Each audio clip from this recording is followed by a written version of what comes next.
Half an hour passed and finally, Armin came through a flying ship and landed in their main headquarters. A group of guards and servants escorted this supposed client and brought them to Khan's main meeting room. Legolas finally gazed at the guest who was brought here by Armin out of nowhere.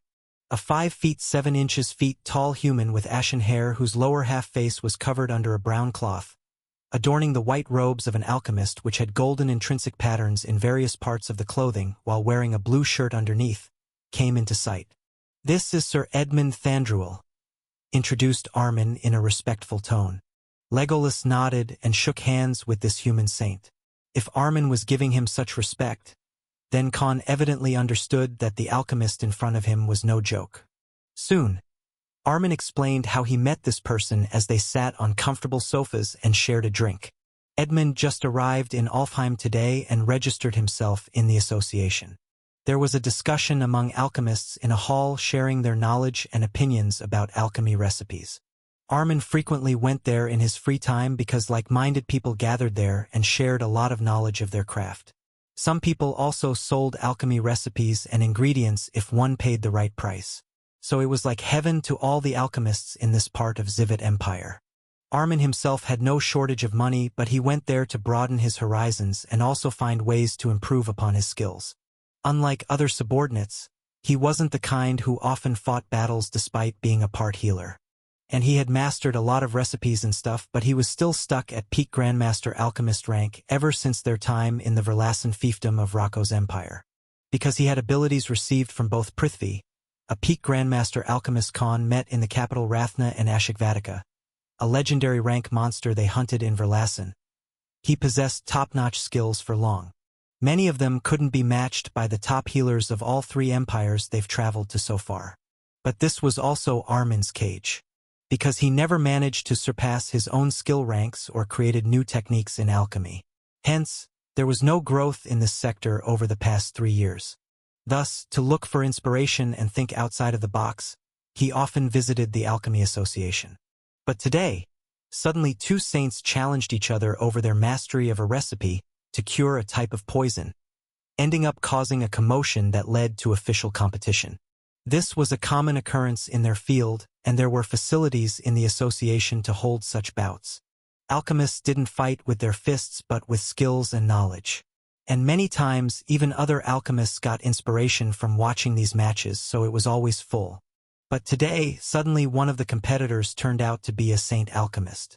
Others couldn't sense it, but Armin was already a being comparable to a saint, so he figured out the truth. Even in Alfheim, there were only 3 saint alchemists despite the heavy demand.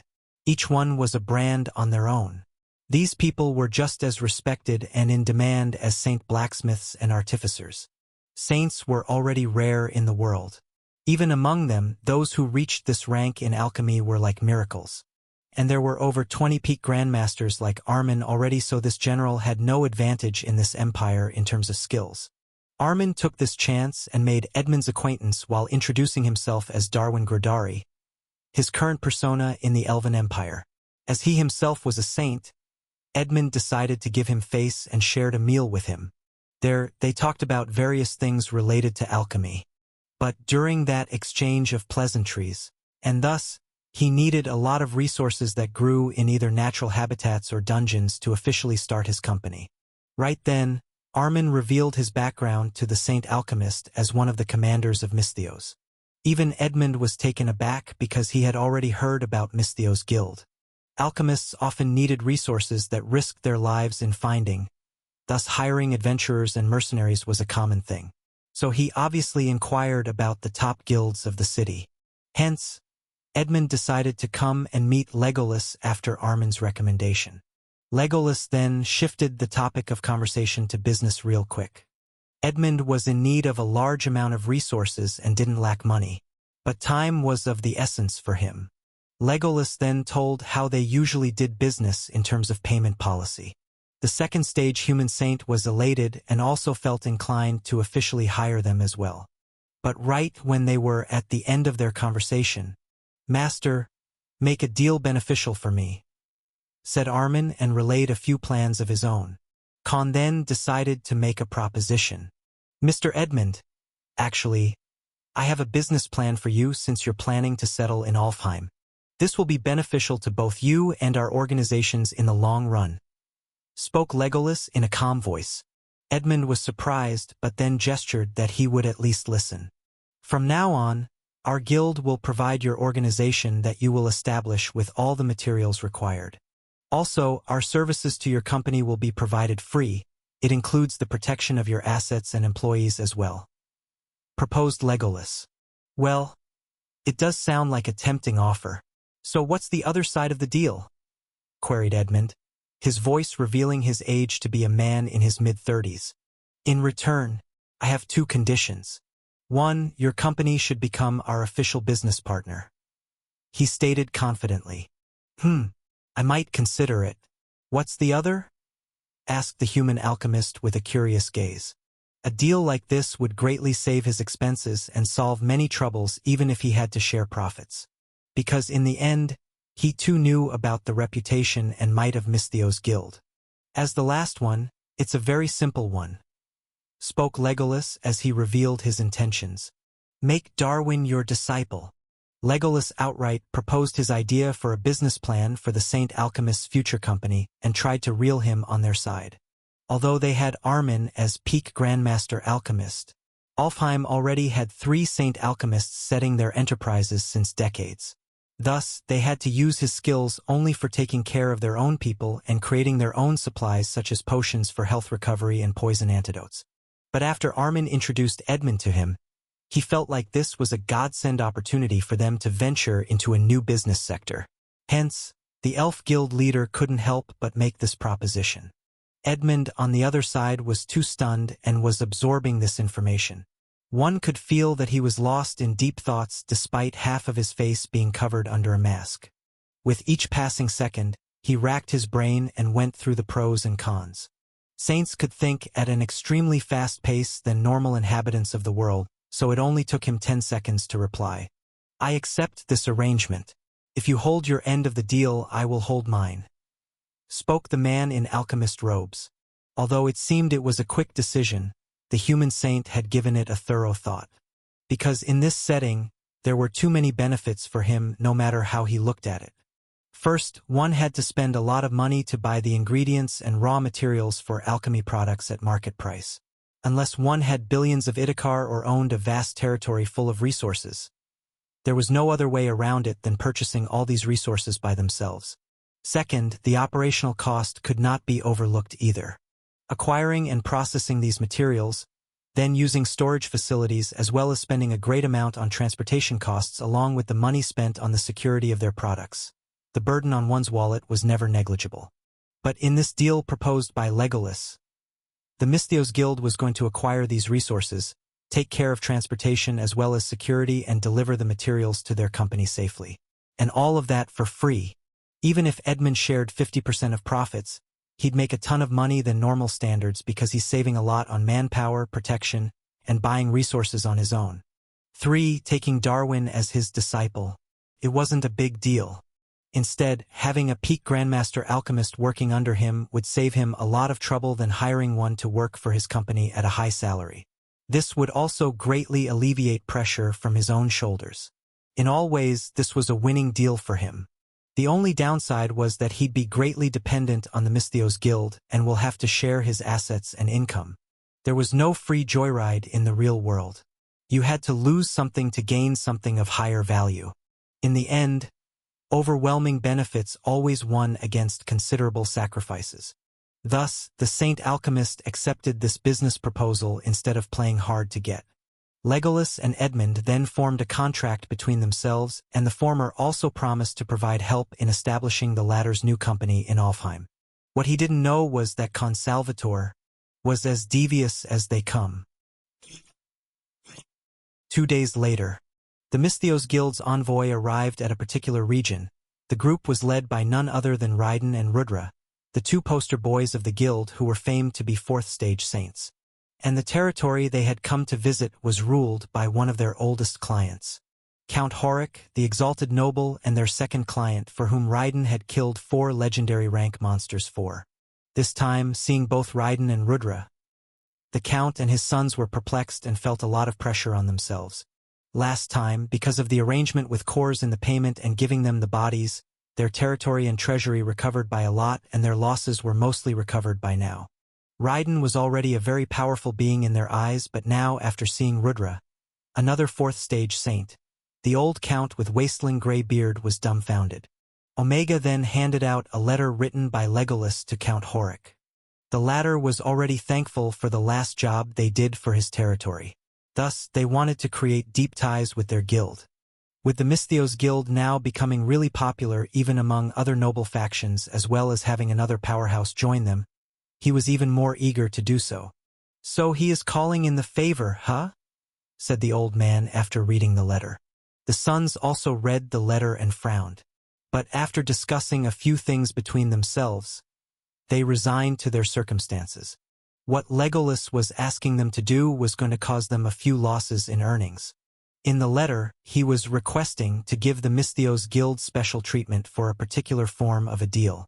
And the trade they were going to deal was natural medicine ingredients that grew in the county's territory. Legolas was proposing to purchase them at a cheap cost.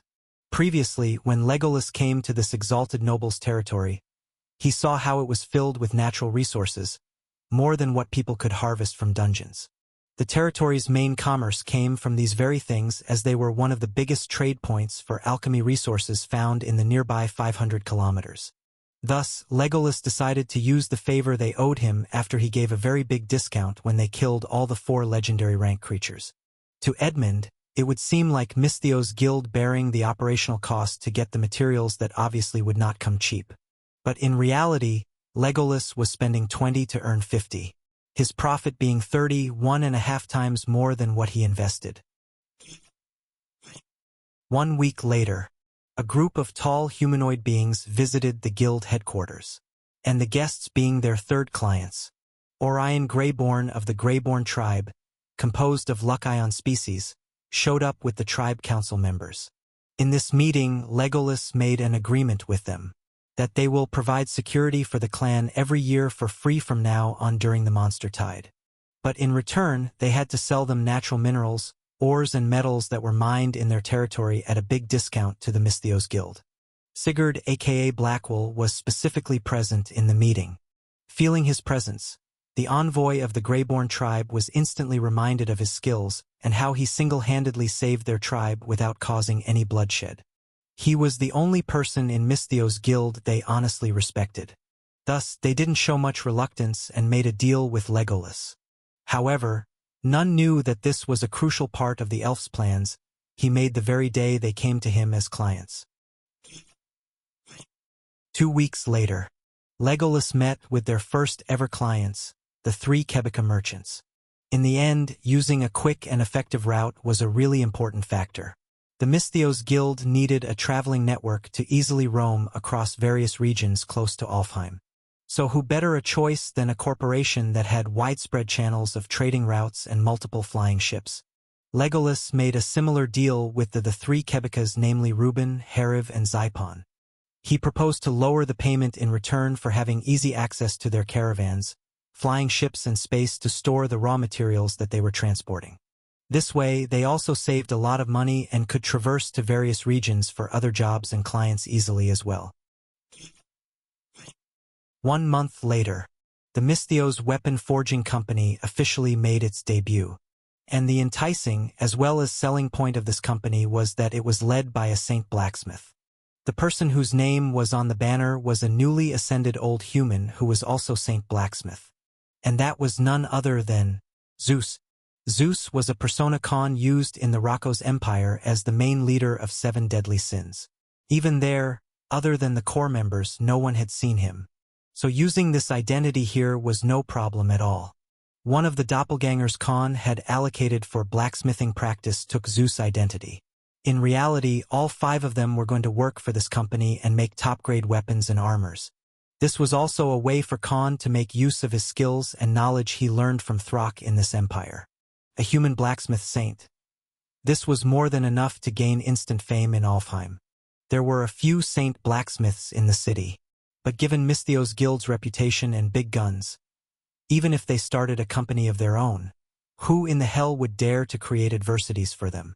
So the new business avenue got settled real quick, and they offered their services to a lot of their high-profile clients as well. Khan and his subordinates already had great experience in running a business in both the Rocos and Vulcan Empire at this point, so it came in really handy to stabilize their new businesses and assets. This way, the situation was turning favorable to the guild in many ways. Now, they mainly dealt in the mercenary business, had a reputable alchemy company as their partner, and owned a renowned blacksmith company as a subsidiary corporation. One after another, Khan was expanding at a rapid pace and also creating his business empires with all his knowledge from both lives. As for now, the total number of employees in the guild and the blacksmithing had risen to 18,000 people, and the headquarters was furthermore evolving as new buildings and sections were being built. With these factors in their favor, Misthios' guild had gained way too much attention, fame, and created connections in top places of Alfheim, let alone be it the business world, nobles, or the military. And because of the rising fame and being the leader of all of this skyrocketing enterprise, Legolas Ragnarsson gained a new moniker given by the people of Alfheim, the Mercenary King. As more weeks passed and the Misthios Guild was becoming a publicly recognized powerhouse in Alfheim, Khan's plans to quickly establish themselves and make a good standing in the Zivid Empire were finally realized. With Sedaris and Ranobes dead, LNP Guild was now an empty husk. With internal infighting within the guild for the leader's position, many people tried to annex the guild and even forcefully took over their territories and clientele. All because their leaders created trouble for the guild led by the Ironborn Elf. The establishment that existed for 3 decades was now destroyed completely. Now, even the 12 Valkyries had no choice but to adapt to the situation and hand over their title as the #1 mercenary guild to Misthios. What they achieved in 5 years was accomplished by Legolas Ragnarsson aka Con Salvator in just 6 months with his cunning planning, experience as a businessman, and exploiting the weaknesses of his competitors. However, this was his limit, because monopolizing the trade and taking away the food from other people's plates furthermore would create unnecessary threats and enemies. Who knew if suddenly another force came from outside of Alfheim or from the capital Eletnal and started targeting them because he pissed off the wrong people? One should always leave a leeway for the opponent. Otherwise, even an injured dog wouldn't hesitate to fight against a tiger when pushed to the edge. The next day, thousands of kilometers away, whoosh, whoosh, one after another, 12 cloaked figures varying in sizes and species suddenly appeared in a desolate mountain range filled with dilapidated constructs and ruins of an ancient civilization. Every single one of them was a saint of different classes, and even the weakest among them was a 6th-stage saint.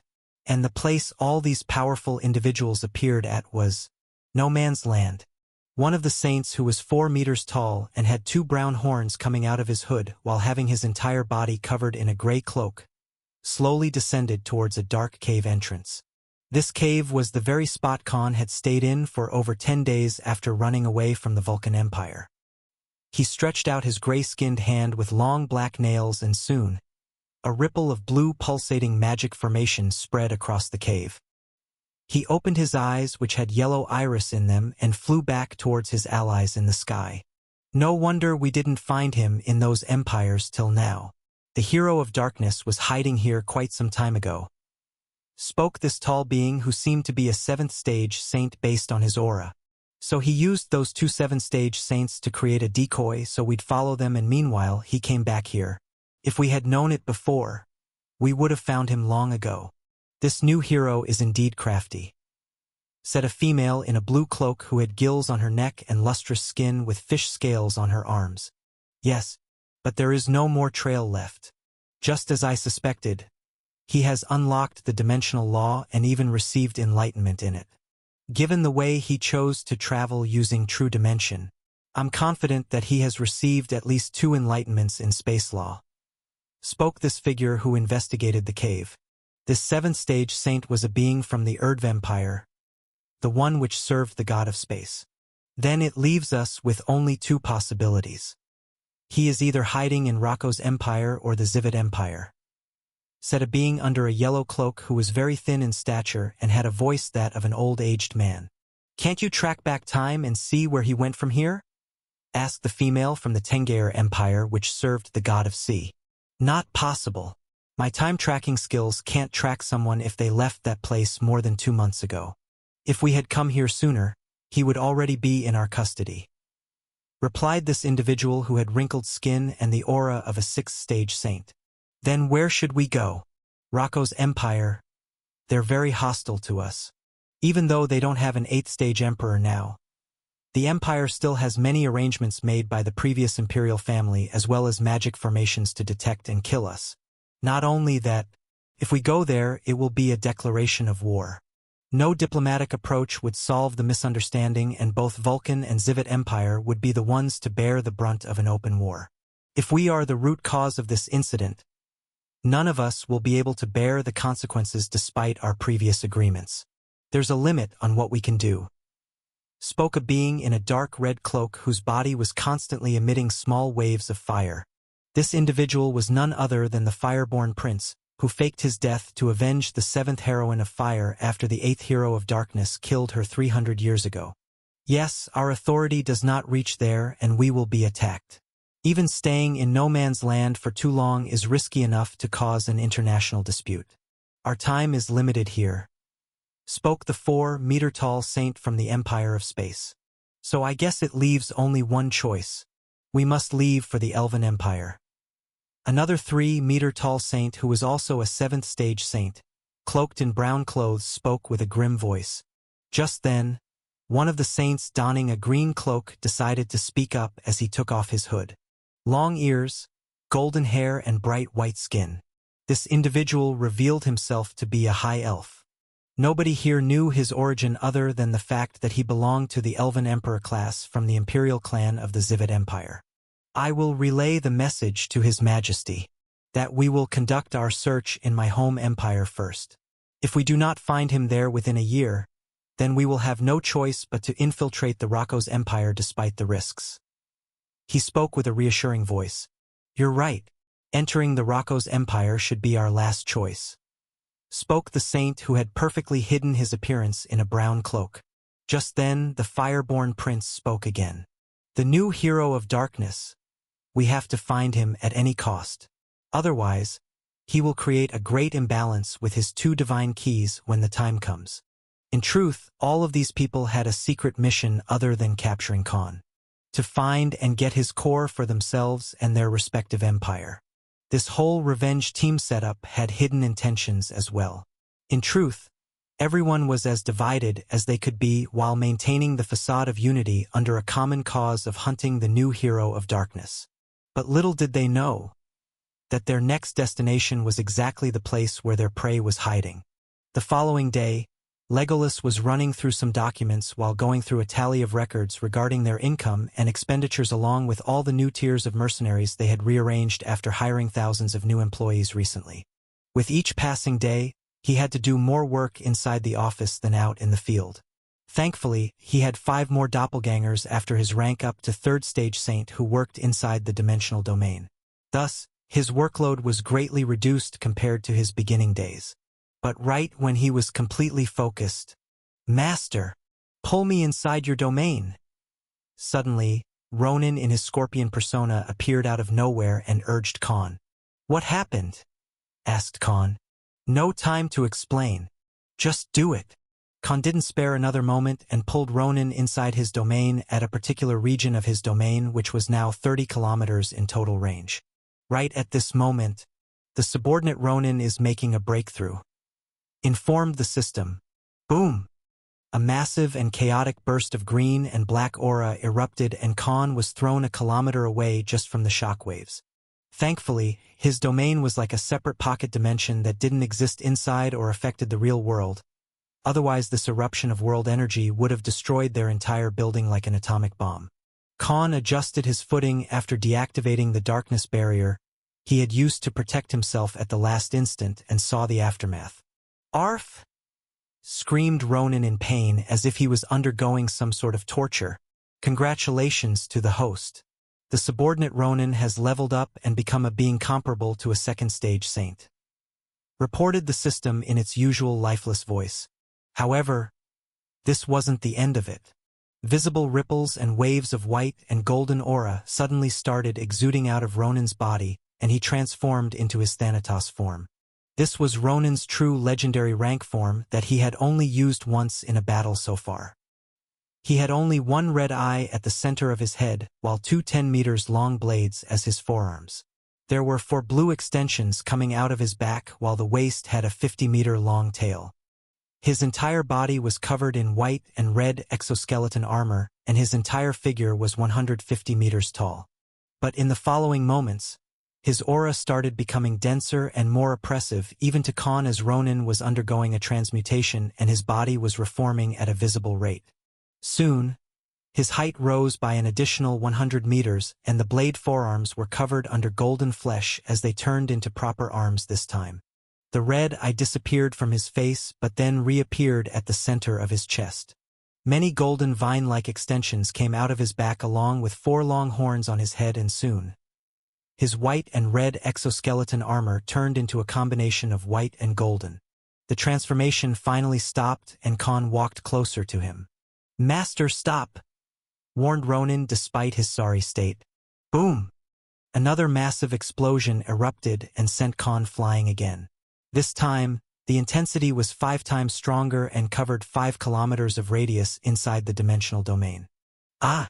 I'm going to die soon," spoke Khan with his haggard and charred face as black fumes appeared in the perimeter. This time, Ronin's aura had completely changed from green and black to golden and white, as Ronin himself had transformed into a completely new being. "Congratulations to the host. General Ronin has ranked up to mythical rank," reported the system out of the blue. "What the bloody hell?" spoke Khan with a befuddled voice.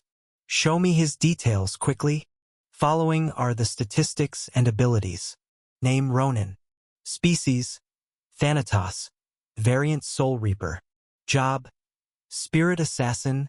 Legendary rank. Rank: Mythical rank. Level: 460. Strength: 45,719. Agility: 60,183. Dexterity: 509,342. Defense: 16,037. Mana: 29,402. Following are the abilities and skills. Spiritual Sense, Saint rank. Poison Immunity, Legendary rank. Spiritual Replica, Saint rank. Phase Shift, Saint rank. Soul Collector, Legendary rank. Passive. General named Ronin can absorb and collect the souls of his victims to increase his rank, levels, and effectiveness of all skills. Note: the stronger the soul consumed, the more additional effects and levels will increase. Phantasm, Saint rank. Active. Ronin can use the collected souls of the enemies in a battle and turn them into a supplementary source of world energy. The subordinate can use this energy to replenish his reserves of world energy and use the skills that require it without running out of reserves. Note: the more souls are collected by the subordinate, the more energy will be absorbed and converted. Existence Concealment, Legendary rank. Active. This is an upgraded version of the invisibility skill. General Ronin can completely seal his presence while turning invisible and erase his energy signatures. No being under a 7th stage Saint rank or mythical rank will be able to sense his presence. Note: this ability can rank up only after the next evolution to Godbeast rank. Following are upgraded abilities and skills. Fear Toxin, Saint rank. Grappling Extension, Saint rank. Shadow Walk, Saint rank. Bloodline Vilgax. Bloodline Purity, 100%. New ability acquired by the General after this rank up. Soul Transfer, Legendary rank. Passive. Allows the General to create a spectral form of himself and possess any living being's body right at the moment of his death. Note: the time limit for soul possession is only 48 hours. After that, the subordinate soul will be kicked out from the possessed body automatically. The possessed body cannot be of a higher rank saint or a monster than General Ronin, reported the system. Wait, what? How did he suddenly break through to mythical rank? Asked Khan. His eyes widened in disbelief. And how can he use that soul transfer skill when he doesn't have a soul? He questioned again, the doubt in his mind being conspicuous. Just then, the system sent another warning that completely shocked Khan. Subordinate Ronin now has a pseudo-soul. With the system's sudden notification that was even more surprising than Ronin suddenly rising to mythical rank, Khan was left bamboozled. What transpired here in just 10 minutes took him off guard as he couldn't find a proper explanation for it. What was a pseudo-soul? It was something not everyone could create, and so far only demigods or true gods could grant it to other beings without a soul. Khan looked at Ronin's new transformed figure that looked extremely strong and agile at the same time if he were to fight someone like Rudra, Blackwell, Jugram, and Omega in their true forms. In terms of stats alone, he was now fourth strongest individual in their group if Khan counted himself on the list. In terms of speed, he was only second to Omega. As for hiding his aura and possessing skills to assassinate someone, even Khan wasn't his match because now, even a 7th stage saint couldn't sense or track Ronin after his rank up. How? Asked Khan to Ronin. At this moment, Ronin was level 460. He had broken through twice in succession and became a being comparable to a 3rd stage saint on the spot. This was an occurrence that didn't happen normally. Did you get it from a deity as well? He queried cautiously. No, responded in a tranquil voice as his massive figure, which was 250 meters tall in total. Master, I have absorbed 9 souls so far. 7 from the hero's party, 1 belonging to that 3rd stage saint from LNP, and finally the hero of fire. Even after I finally managed to absorb and use their souls to rank up, Axel's soul was too strong. It was bigger, denser, and more potent than the others by at least 5 times. Even after I ranked up and used all the souls of the saints, there was still a considerable part of it left, and it merged with my body. Since I'm now a being who has control over souls, I managed to harness and transform it into a pseudo-soul on my own. Explained Ronin in a stern voice. Khan finally understood the real reason and found it completely logical. Ronin not only had the skills but also his body catered towards collecting and using souls of other beings, let it be legendary rank monsters or saints. Just then, Khan suddenly remembered the time while he was talking with Rudra and Omega when they brought Sidaris' head. Nobody, including himself, had managed to sense Ronin when he appeared out of thin air. His powers were developing on their own without anyone noticing, and his skills were far beyond what Khan could even achieve by his own means. Thus, this situation could be explained. Hey system, check Ronin's soul, ordered Khan vigilantly. After a while, system replied in its lifeless voice. General Ronin's is not affected by anything, and there are no traces of any foreign will or remnant soul. Reported the system. Phew. Good. Means there is no will or anything that could influence him later, said Khan as he sighed.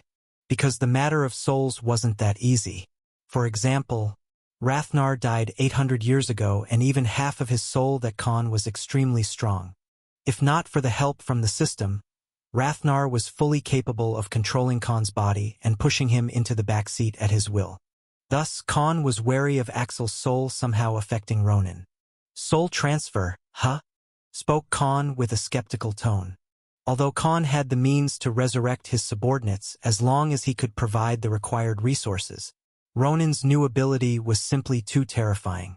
This was a life-saving ability even for someone like him, as it would give you a second life and a chance to resurrect yourself if you had made prior arrangements such as a suitable body in advance. So in a way, if Khan had this ability, he won't truly die and could resurrect himself within the next 2 days after his death. Even though it couldn't come close to death absolution or would get him the same body, it was still an ability that could greatly extend your lifespan. All you had to do was look for a fresh corpse in good condition and then possess it after your death. An old man could simply possess a young kid with this ability and start his new life. Or a sick person can possess the healthy body of a strong individual. Even for Ronin, this was very useful, as he could come out alive if he was ever caught by a powerful being and Khan couldn't resurrect him for some reason. I guess it should be given at this point. We didn't have anything mind-boggling in the current arc so far. This checks the box, said Khan as he moved to the next topic. Now, Khan had 3 subordinates at mythical rank, each having their own unique abilities and skill sets that were rare even among both monsters and saints alike. In the end, it was good news for him, because their total manpower was rising by a ton compared to his time in Rocco's Vulcan Empire, where they had to keep low for many years. At least in Zivat Empire, they could do things freely and weren't being oppressed by others. The days of Khan having to act like an underdog while hiding his strength were long gone at this point. Their current lineup was something like this. Rudra and Omega were at the 4th stage saint rank. Khan and Ronin were at 3rd stage saint rank. Jugram, Blackwell and Oliver were at 2nd stage. And finally, only Cyril and Armin were still stuck at 1st stage saint. The last 2 seemingly having some sort of strict conditions to break through to the next rank even with all the cores they had on hand. But even so, Khan was elated to see that they were no longer weak and could hold themselves in a battle even against a 6th stage saint at this point. If Axel and his party fought them at this point, they'd be completely decimated within an hour. "I guess good things do come to those who wait enough," said Khan in a merry voice. Little did he know that Ronin's sudden upgrade to mythical rank was going to play a very crucial part in the upcoming future regarding the matter of life and death.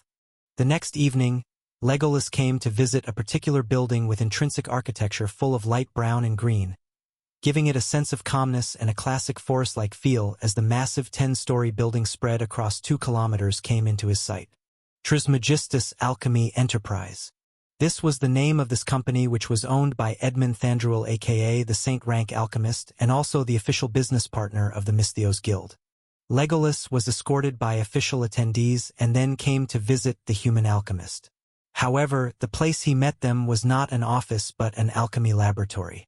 Various equipment such as beakers, flasks, boilers, tripods, and many different forms of machinery that operated on magic cores as a source of energy was revealed to him. It hadn't been even a month yet the entire company was set up in the best way possible.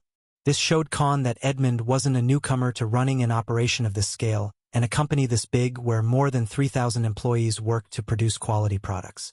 The section Legolas was led to being the place where the main boss himself along with Darwin aka Armin's alternate persona worked on different and extremely difficult recipes themselves. "Greetings, Mr. Ragnarsson," spoke Edmund in a hasty voice without even sparing Legolas a glance as he was partially submerged in the process of extracting medicinal properties of a few delicate materials while using both the equipment and infusing his world energy inside the material at hand. Legolas then looked around the fully ventilated wide room, and after seeing hundreds of small but varying pieces of equipment as he asked in a curious tone, "It's very different from how I imagined. I thought you guys used a cauldron and some sort of mystical flame that burned the raw material and revealed the medicinal extracts to create pills or something." However, the following second, both Edmund and Darwin stood rooted on the spot and looked at Legolas. Darwin had his jaw wide open and face-bombed himself, averting his gaze from this ignorant and stupid master of his. "To be honest, we're not that close. I don't even like the guy," spoke Darwin as he refused to acknowledge Legolas as his acquaintance. Edmund on the other end had his eyes turning red as he questioned, "What the hell did you just say?" clamored the alchemist, his voice being overbearing. "You know, like burn raw material, extract the useful stuff, and then mix them to form medicine and stuff. That's how it works, right?" spoke Legolas with a visible confusion on his countenance. "Which idiot told you that?" exclaimed Edmund in rage as if he was greatly offended at this moment. "Wait, that's not how it works?" asked Legolas, slightly retracting his footsteps. This time, Edmund let out a deep breath and tried to calm himself. "If that's how it worked, all of the ingredients will burn. Most of the materials are vulnerable to fire or any kind of heat and will get destroyed on the spot. And on top of it, all ingredients require different methods, temperature as well as procedure to extract their efficacies. And even while mixing them, we have to measure the proportions and perfectly balance them for the desired effect. Otherwise, it would turn into a poison instead of a cure," explained Edmund with great control on his face. "Master, if it was someone else instead of you, my mentor would have kicked you out of this building already. And let's not even mention the beating you would have received during the meantime," warned Armin through their mind link. Even if there were to be such ingredients, the majority will lose the medical efficacies during the procedure. Next time someone tells you this nonsense, punch them in the face for me, spoke Edmund as he contained his rage. So those damn Chinese cultivation novels lied to me. That whole using spiritual qi and random divine fire to refine pills was nothing but bullshit, thought Khan, ashamed of his prior assumption. Why are you here? Asked Darwin.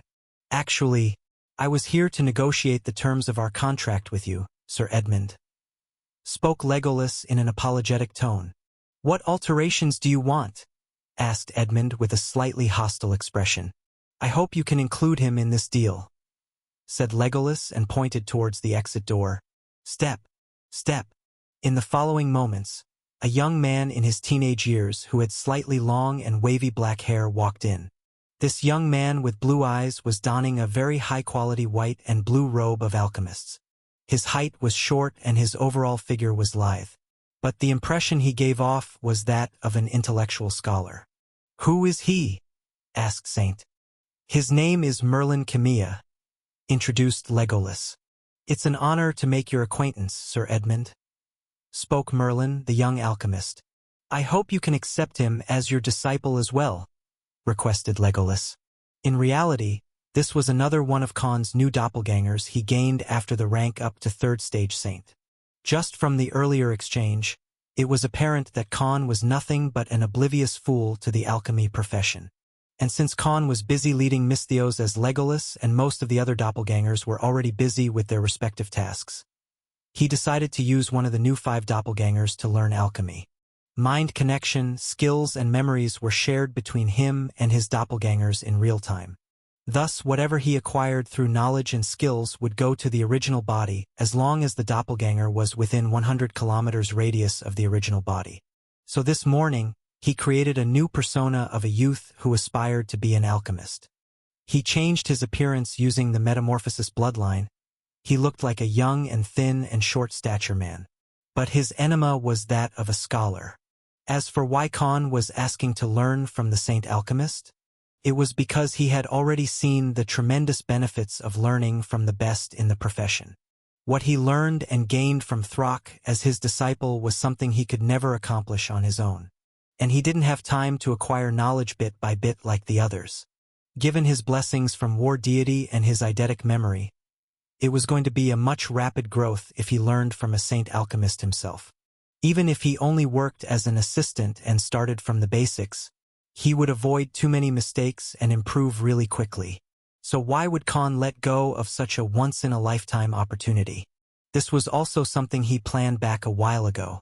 First, he let Armin in his Darwin persona become a backbone for the Saint Alchemist to rely on in the past month. And after seeing the results and help he was getting for free, Edmund was not only impressed but also subconsciously reliant on the latter. Now, having Merlin as his new assistant was going to be like gaining another helping hand. Once Merlin learned the basic skills and gained experience, Edmund would also become certain that this new guy Legolas recommended would turn out to be another great pawn. Little did he know, although Khan was doing the work for free, in the future, he was developing himself to excel in this profession too. Not only Khan was gaining a lot of wealth by partnering up with the Alchemist's company, he was getting the best of both worlds. After giving it a thought, Edmund was certain that Merlin had some sort of huge background or belonged to some house with high standing in society. Otherwise, why would Legolas Ragnarsson, the Ironborn elf leader of the strongest and most popular mercenary guild who had numbers of people lined up to hire them, would personally come and recommend this teenager to be his disciple? On the accords of appearance, Merlin was a human and didn't even have the insignia of the Misthios Guild on his clothes. Also, his clothing was that of someone from a noble background. Who is he? Asked Edmund to Legolas using a telepathic communication artifact.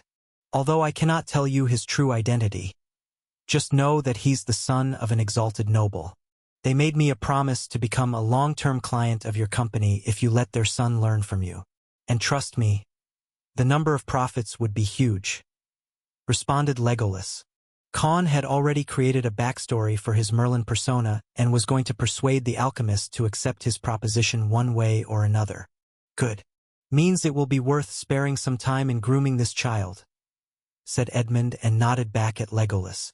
Khan had already figured out that not only this saint alchemist was a talented fellow, but he also coveted wealth and fame greatly. The more popularity and prestige he had, the more satisfied he would be. This personality trait could be associated with narcissistic behavior, so Khan created this fake story. Because even someone like Edmund understood that Merlin could bring him a lot of benefits, and by being his mentor, this noble house would also become his unofficial backer. In the end, Merlin was just going to receive his tutelage and learn the basics of the trade, while all Edmund had to do was act as his mentor figure. Edmund wasn't being hired as his teacher or had any obligation to turn this boy into a great alchemist either. Given his reputation and rank, many noble clans were already queued up to have their members learn from him. Just that Legolas brought this boy who was going to bring him the most benefits in the long run. What Legolas was doing is favoritism and making a recommendation to accept him as a disciple. Merlin would be the one to do the work, and Edmund would be doing a big favor to Legolas while also benefiting at the same time. "All right, boy. From now on," spoke Edmund as he declared his final decision. "I'm your mentor." Counting this day, it had been 6 months since Khan started the Misthios Guild and close to 7 months since they entered the Zivet Empire after fleeing from the Vulcan Empire. "All right then, who's up for this job?" asked Khan to his subordinates. "Meh, too boring," said Rudra as he rolled his eyes. "I'm simply too busy these days," spoke Jugram. "I have a mission to escort 3 helicarriers today." "I'm committed," replied Oliver under his mask and hood. "I'm busy with my magic study. I have to make a breakthrough soon. I can't be behind these dimwits," responded Cyril as if he was running against the clock. Given his infatuation with being Khan's strongest subordinate and yet being the only a second stage currently, Cyril was greatly disappointed in himself, and thus he was training and trying to make a breakthrough day and night. "Master, I'm busy at the alchemy company. I'm close to making a breakthrough soon," spoke Armin. Omega and Blackwell were also busy with a lot of work for top-tier clients, so they also declined. "I guess I'll have to do it this time," said Khan as he sighed. Just then, Ronan, who had been resting and concentrating his world energy and aura inside the Table of Arcana ever since he broke through to the mythical rank, showed up out of thin air. "Master, you're needed here to protect the headquarters and also do a lot of work as the guild leader. Also, you can't be seen in both the office and on a job at the same time. So I'll go," he declared in a deep voice. "On top of it, it's just a mere high-tier dungeon anyone," he said in a casual tone. "This bastard. Now he's treating a high-tier dungeon as nothing worth worrying. Just wait. I will break through to mythical rank as well," exclaimed Cyril in an infuriated tone as if Ronan was stepping on his pride. And Ronan being Ronan, he just ignored Cyril as if he didn't hear anything. "All right, but be careful. You're supposed to be an assassin and not a damage dealer. With your skills, killing a High Lord dungeon boss won't be a problem either. But you're not going alone, so maintain secrecy," warned Khan. "All right then. It's decided. Go and earn us more cores. At this rate, we will cross our target of 80 million SS rank cores soon," said Khan and clapped. The next moment, all of them disappeared from the spot and went to different tasks and places they were supposed to. "I must say, boy, although you're by yourself and without any backing of an empire like the other summoned heroes, your group isn't any weaker than their parties at all. Besides, you're earning a lot of money by yourself. The majority of the summoned heroes were too much dependent on their empires and churches for even their single meals. Compared to them, you're very independent," spoke Rathnar in Khan's mind. However, the latter scoffed off. "What's there to be proud about? I always have to work for money and resources to increase my strength and also train by myself at the same time inside the dimensional domain. Don't you know how taxing it is on me? I'd rather slack off and depend on some sugar mommy instead of working day and night tirelessly," complained Khan. Although Khan was not under any empire's control, he never had the option to be dependent on anyone else either. Besides, none of them have a group of powerful saints hunting to kill them. I'd gladly switch places with any of those heroes. He iterated in an exhausted and helpless voice. Haha, well that, I can't argue against. Even Rathnar took joy in Khan's misery. 2 hours later, Ronan stood in front of more than 3,000 mercenaries and employees grouped together in one of the open assembly grounds of their headquarters. All of you, I have explained what you have to do after we reach there. I will not allow for any detours and anyone wasting time doing something we're not supposed to. Anyone who breaks the rules will be kicked out of the guild without any second warning. So do you all understand? Clamored the spirit assassin general aka Ronan in his scorpion persona. A group of B-rank guild members shouted in unison. This was the war cry of Misthios' guild. It meant that they were ready for the job or a battle. In response, Scorpion replied calmly. Good. Now get inside those magic trains. We're going on a dungeon raid. 5 hours later, 50 kilometers outside Alfheim, was a high-tier dungeon named Demeter. The main reason why Ronan chose this job was because it included harvesting rare minerals that only grew inside the final floor of this high-tier dungeon. Unlike their time in Flavit City, dungeons in Zivit Empire were classified in tiers. A high-tier dungeon was the second hardest dungeon and had a total of 81 floors, the last being the dungeon boss floor. But right now, the Misthios guild was warily on guard while the miners of their guild who also worked in their blacksmithing company were fearlessly doing their work. Not worried in the slightest. However, at this moment, it wasn't only the Misthios guild that was present inside this vast final floor. More than 15,000 people, mostly adventurer armies from guilds, were present and stood in battle formations. Give us the dungeon boss. It's our kill, you mercenary bastards, shouted an elf archer donning golden armor. To his rude demand, a heart-wrenching growl resounded in this 15 kilometers wide floor. A 200-meter-tall black monster whose upper body was similar to a human, but the head and lower portions, along with multiple legs, were that of a scorpion. This was none other than the legendary rank dungeon boss. Normally, one would require a group of at least 5,000 soldiers to kill this beginner legendary rank monster. But for some reason, the boss was greatly in pain and terrified. It didn't attack any people from the Misthios guild who were working around 1 kilometer radius of his body and excavated the rare materials from his domain right under his vision. Just then, another loud voice reverberated in the surroundings, reaching every adventurer force in 5 kilometers radius. Shut the hell up. I already said we're not here to kill this boss. We're only here to mine the rare minerals. A stern voice revealed its presence, and soon, a ghostly shrill spread in the region as a powerful being revealed their killing intent. And the source of origin being the head of this massive dungeon boss. Master said killing the boss would create unnecessary trouble. Otherwise, I would have killed all these morons already, said a green-haired individual who was casually sitting on this massive monster's head. Ronan is simply sitting on the boss head while resting, using his saint pressure that had greatly upgraded with his rank up to suppress the dungeon boss while ordering his men to harvest the material. There was a time when Ronan couldn't even face a high lord on his own. Now he was sitting on top of a legendary rank dungeon boss while chilling. After he revealed his aura, thousands of adventurers on guard were forced to kneel and felt like facing great calamity. Even the people from the Misthios guild wondered and asked themselves, who's the real dungeon boss? 2 days later at the capital Eletnal. At the central region of the capital, the emperor and the abbot were sitting quietly in the throne hall. Just like before, the 2 thrones at the top were occupied, but this time, there was another individual kneeling in front of them at the bottom of the stairs. You may now speak, Iskamir, spoke Nevin Triskel in Salar Venric, the 8th stage emperor of Zivit Empire, in a domineering voice. This blonde-haired elf with bright white skin and the aura of a 6th stage saint spoke in an obedient voice. Thank you for granting me this audience, your majesty, spoke this elf. This individual was none other than the elf from the mysterious group tasked with hunting the new hero of darkness.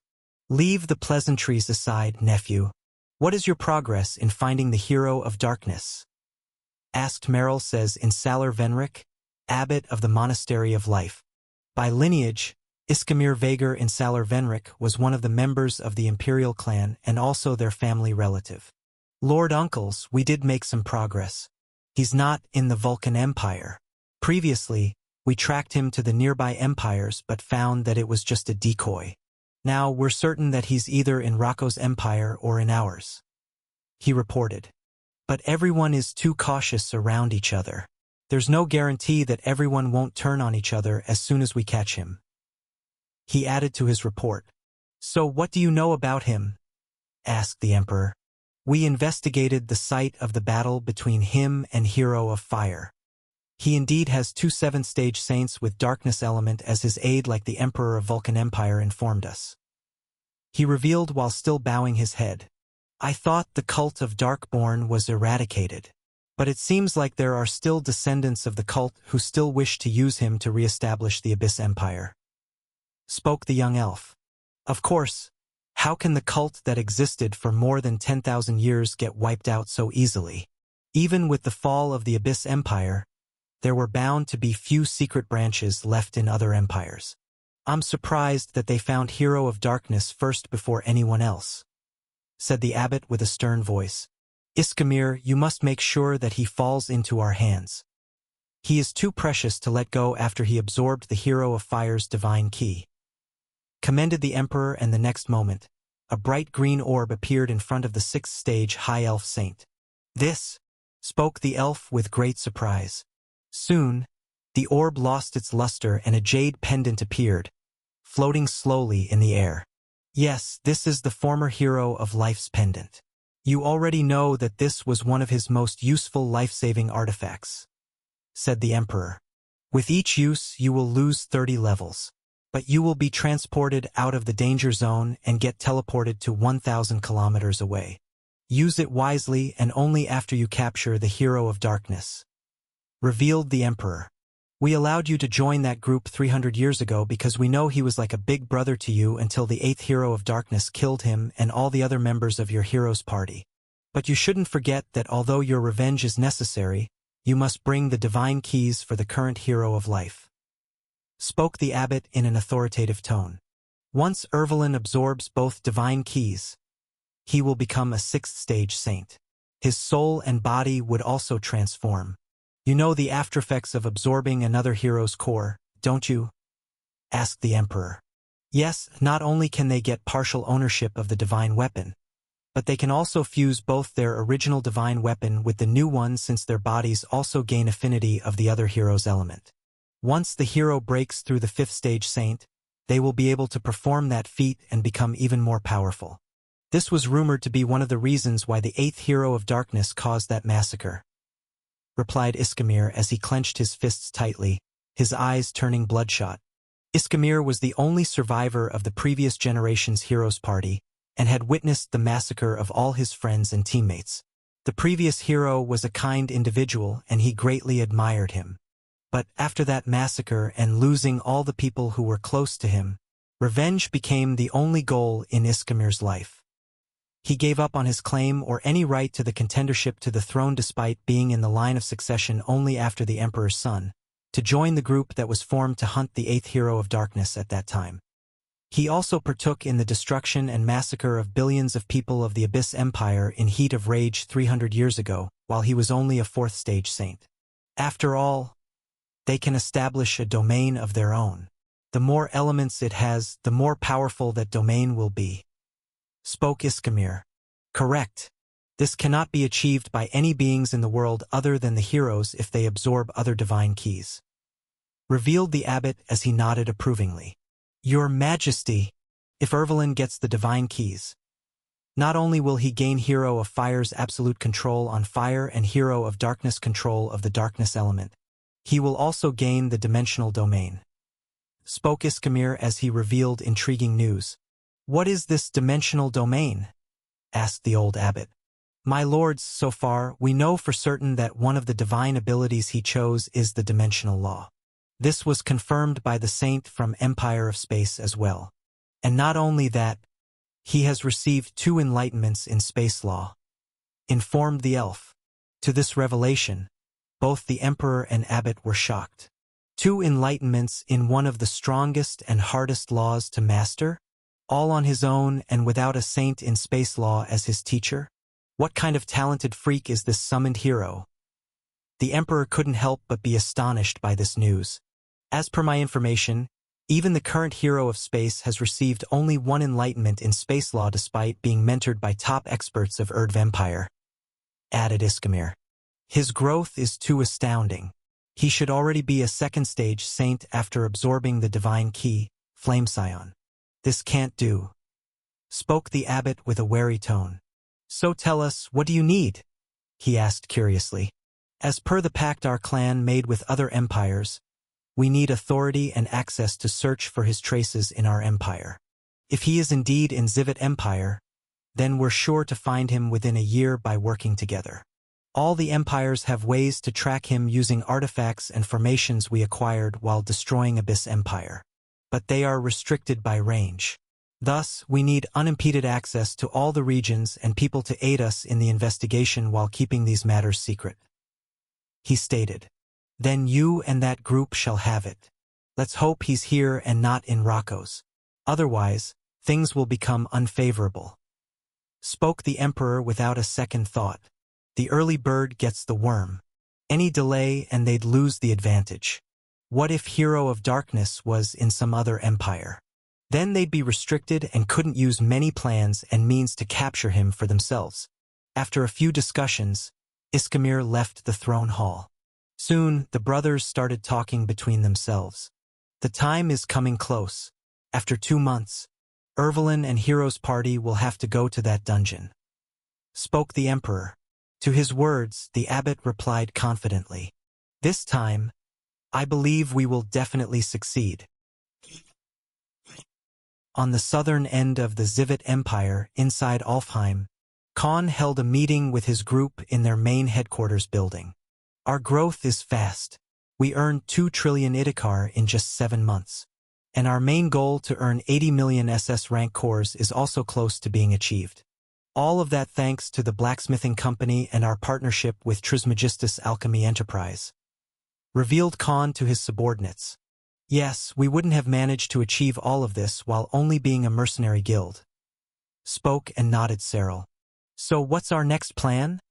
Asked Blackwell. There is no next plan. We have perfectly settled ourselves in the Elven Empire. Each year, we can also go and collect resources from the Rocco's Empire. Given our numbers and resources at hand along with the Chamber of Exaltation, all of us can at least rank up easily once a year for the next 5 years. Declared Khan with a satisfied expression. After that, our demand would greatly increase. But by then, we will be strong enough to make big moves and do things on a bigger scale. We just have to be patient. He iterated calmly. So it leaves only with our expansion. Spoke Omega in a doubtful tone.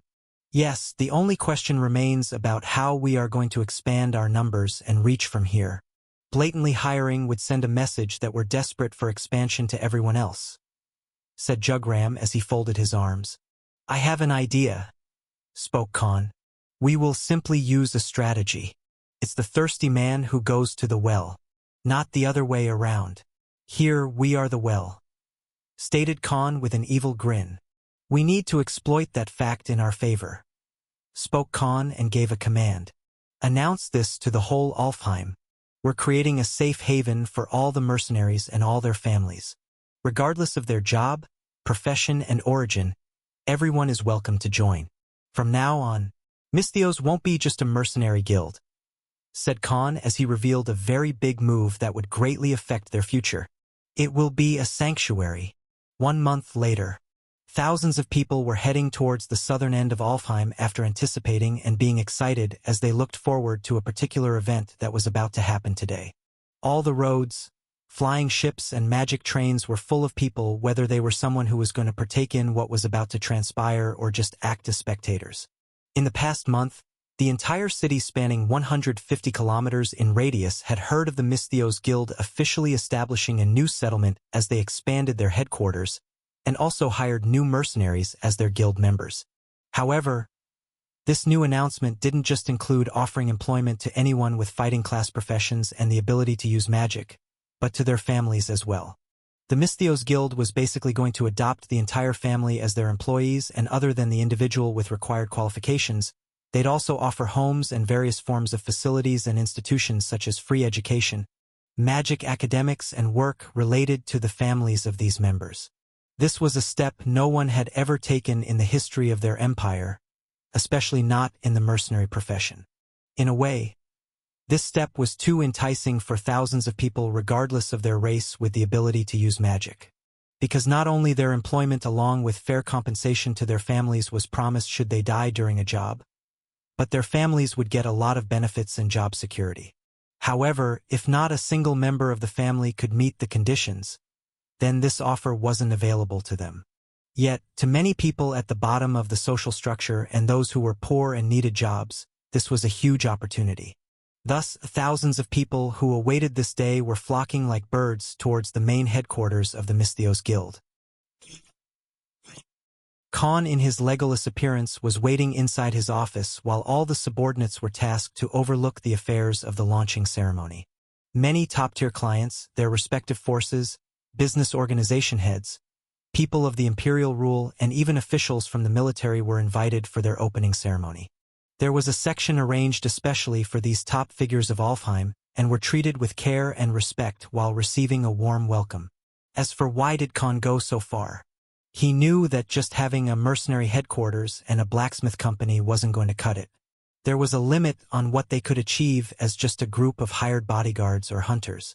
Khan was once a sovereign in the Rakos Empire. The person who made decisions that decided the fates of 230 million people depended on when he was their sovereign. So he decided to make an establishment of their own, like a small town that they would use as a base to further their income. Soon, they'd start their own businesses in various sectors and build buildings and houses. As for the business, Khan used his connections here.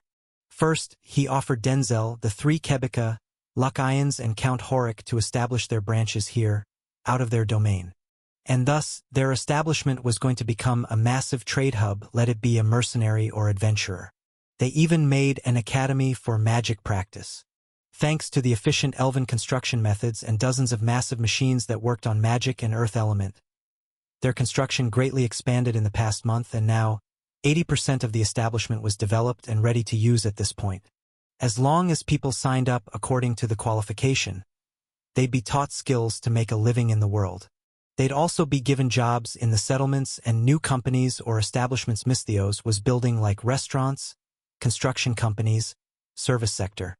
With their connections with powerful people and bribing the honest men and also offering to do work for them at half the usual price no matter what it was, Legolas had gotten clearance from imperial authorities. His identity as an elf came in handy, and his top-level clientele, which also included a lot of exalted and high noble houses, played a big part. Even the president of the Mercenary Association was now trying to create a friendly relationship with their guild given their prestige and standing in society. In the end, strength was the quickest way to rise in Vantria. The strong and powerful would also be favored upon. Thus, it led to the current scenario where the 10-kilometer radius established filled with houses, enormous buildings, and many squares were full of visitors and those who planned to join their guild. However, the atmosphere around this estate was that of a merry celebration, as thousands of people adorning weapons and armor, along with their families, including the young children, had gathered in the widespread open spaces, as if there was some cultural festival. There were no guards or soldiers to maintain peace. Rather, it was the people amassed here who were the ones in charge of making sure that no one caused any form of trouble, since everyone present thought of this occasion as a life-turning event. Thud. Tall and monstrous creatures with horns and different colors of furs also trode among this crowd. Tap. Finally, when the mood was settled, the main tower, surrounded by various buildings, extended a platform forward towards the crowd below. A group of people walked on this platform, adorning different armors and weapons of their own. A white-haired hybrid, a mage, an assassin, a berserker, an archer, a healer, a tank, and finally, a trident warrior appeared at the top of this platform, and the crowd turned silent. Raiden, Loki, Scorpion, Dante, Icarus, Darwin, Sigurd and Rudra made their appearance. But soon, all 8 of them parted ways and divided into 2 groups of 4, standing quietly on opposite sides. Finally, a short white-haired humanoid figure came out of the top of the tall tower and walked forth towards the end of this platform. Legolas Ragnarsson, aka the guild leader, had his arms folded behind his back as he proudly gazed at all the people down below. After he reached the end of this long platform and gazed down at the crowd of 30,000 people, the majority of whom were warriors and magic-class fighters, the surrounding froze and no one even dared to breathe loudly given the prestige of this person. "Welcome to my humble settlement," said the Ironborn elf. "Free education for your children. Free living quarters allocated to each of you and your families. We have already built practicing grounds to hone and perfect your battle skills and spells for each class and profession. Soon, there will be multiple hospitals built and free medical care will be provided to everyone who is registered as part of our organization. After we are officially open, there will be work for everyone who can't use magic, including women and the elderly, based on their experience and capabilities in the businesses in the settlements we're to establish. For those who can use magic or invoke any particular skills, we will provide them with resources and training facilities to increase their strengths and mastery of their skills," declared Legolas, using various artifacts. His voice resounded in 5 kilometers radius and reached the ears of all the attendees. All the people who heard these words spoken by this saint in the 5 kilometers vicinity had an excited as well as worshipping expression towards the individual who had given them a new life and provided a haven for their families. "So tell me, Misthios," spoke Legolas as his prestigious and domineering figure gazed from one end of the crowd to the other. "What is your profession?" Suddenly, the entirety of the crowd chanted together. Everyone belonging to a fighting profession class started banging their weapons on shields or with other weapons. The mages, enchanters and summoners stomped their staves and scepters on the ground, while the archers on flying monsters shot their arrows high in the sky that exploded loudly, releasing different elements and colors similar to grand displays of fireworks. "This isn't just some settlement of hooligans and a ragtag bunch of outlaws. You're no longer without a place you belong to," said the elf as he raised his right fist high in the air. Everyone present here looked towards this enigmatic yet oddly reliable figure with vehement eyes, as if they were gazing at their life savior. "This is your sanctuary.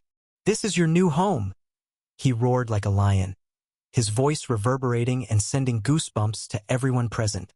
"This is Sparta," chanted more than 30,000 people collectively spread across the 3 kilometers wide open grounds as they released their war cry. Those without weapons and fighting professions started stomping their feet. Even the ground trembled from the vibrations and loud cheers. "All hail our mighty leader," screamed thousands of people in joy and excitement as all of them praised their ultimate leader to whom they had pledged their loyalty. The mercenary king. 1 month passed in the blink of an eye. Sparta, the settlement established by Khan, was now one of the biggest trading outposts in the southern region of Alfheim and thrived unceasingly. Sparta became too famous and successfully took over the economic lead very quickly in the past month after Legolas and the commanders pulled all their connections and made use of all of their assets, making a large investment, spreading it further to a 20 kilometers wide region. Over 1 million people of all races and various jobs came to Sparta for their own purposes. The availability and range of products in this settlement was something that exceeded Khan's previous expectations. At this point, even adventurers and many merchants who dealt in various goods came here to do business. This place sold the best stuff around the southern region of Alfheim altogether. High-quality natural resources from Count Horik and many other noble houses' territories, various provisions and materials sold by the merchant guild established by 3 kebikas, rare minerals and ores for crafting, construction and forging sold by the Lucayon tribe, then top-quality alchemy products by Edmund's company, which was their partner. To add to the menu, Sparta also had a newly established branch regarding marine products and rare aquatic goods from Denzel Harrington's organization, which was already a reputed and famous brand. As for the Misthios Guild, they provided high-grade weapons and armors through their own blacksmithing company and sold their products to all fighting-class individuals as well as many of their powerful clients and nearby territories. As long as you needed a weapon, You could buy them here no matter which profession you were from. On top of it, Khan as Legolas had offered the same deal to many of his top clients to open their branches here and gave them security at the same time for a mutually agreed percentage from all these respective businesses. Even so, how could this be enough for him? This was just the attraction and why people came to visit Sparta. To find products they wanted and also sell their own stuff to big organizations here. Just through the percentage in profits, Khan and the gang earned 200 million Idikar in only 1 month. But it wasn't their biggest gain because the real money was made using some other means. With Sparta being bustling with millions of people on daily basis, what became the source of income that was the service sector. Restaurants, food vendors, hotels, inns, transportation services, tour guides, and every form of service a guest or an outsider roaming Sparta or coming here to do business would need was actually owned by Misthios Guild. And all the people working as employees in these fine franchises were none other than the guild members and qualified individuals from their families. Service sector always made a lot of money, and if you owned all of it along with the share of profits from many renowned businesses, it would even outrank the profits you made by more direct jobs. Passive income was always the best income even on Earth. So with Khan's business mind and his experience, he ventured into this field for the first time but still managed to make huge profits. So far they made 550 million Idikar just using these sources of income. In simple words, business was booming. And this was just the beginning era of their territory. There was always some room for improvement. In the beginning, Khan suffered immense losses with the half-payment policy and had to spend a lot of money from his own pockets, the money that he printed on his own, to be honest. But along the way, that very approach helped them establish a lot of connections in high places and create bonds with those who were in need of their help. And now, all those people turned into his reliable allies as well as business partners to a small degree, which helped him build this small domain within just 9 months of their arrival in the Zivid Empire. Whether it was money or resources, Khan and the group now had everything in Alfheim, and just their name was enough to become a force of deterrence. Now, nobody even dared to create trouble for this behemoth in Alfheim, because everyone understood one thing, that this wasn't achieved through luck but pure skills. History tells us that powerful people come from powerful places. Well, history has always been only one depiction from the side that won the battle in the end. What history written by those who do not want you to know the truth often doesn't tell you is that powerful people make places powerful. 1 week later in the evening, multiple green and golden warships flew over Alfheim and stopped in the vast open grounds of the military headquarters of this city, which was located at the western end. Thousands of soldiers formed lines, and the grandest welcome was offered to the VIPs who exited out of the 200-meter-tall warship. The hero's party and Lord Ervelyn Baslark, the hero of life, have graced us with their presence. Let us all formally welcome them to Alfheim, shouted a military officer. Thousands of soldiers bowed in respect along with 4 saint-rank officials who were the highest authority here. My lords, allow us to escort you to living arrangements. Also, there will be a banquet held for you since this is the first time your lordships have visited Alfheim, spoke a third-stage saint official. But the very next moment, a gentle voice reverberated in the surroundings. No need. We need to rest and plan for tomorrow. I reckon you have everything ready for our adventure? Said and asked Ervelyn, the half-breed elf chosen hero. Yes, Lord Hero. Please rest tonight. We leave tomorrow at noon, replied the official in an obedient and respectful tone. At this very moment, inside the headquarters of the Misthios Guild, a meeting was held in Legolas' main office with all the subordinates present. There was another saint present who was familiar to all of them since he was an ally.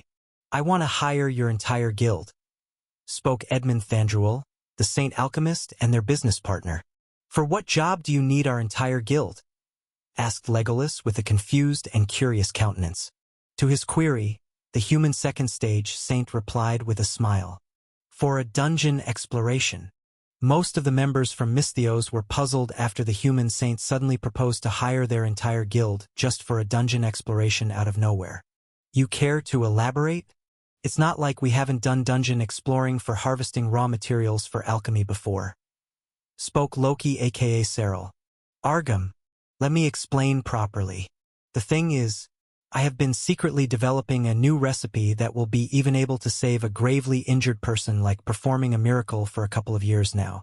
Only few days ago did I make a breakthrough and finally deduce the core ingredients needed to enhance and perfect it. If I succeed in perfecting the recipe, then the product will be a huge success and instantly take over the market as well as the alchemy community in a single swoop. Based on my estimation alone, we will be making 5 times the investment and manufacturing cost. Just imagine how rich we would be once the product is launched. He spoke with an enthusiastic tone. As soon as Khan heard the word rich, his ears perked up and he revealed an interested face. Tell me more, he spoke. Edmund then told them about a few rare materials needed for the recipe. But the requirement was that they need a lot of resources, and that too in very high quantities. I barely managed to get a few of them and in small quantities.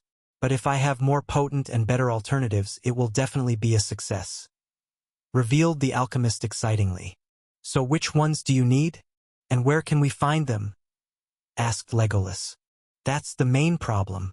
We will not only need thousands of people to properly harvest them, I will also need to be there to guide them. I can't expect my alchemists to risk their lives for this task, and there's also a risk of inside information leaking to our competitors. That's why I need all of your manpower, responded Edmund with a gloomy voice. One could even feel his dejection through the mask on his face.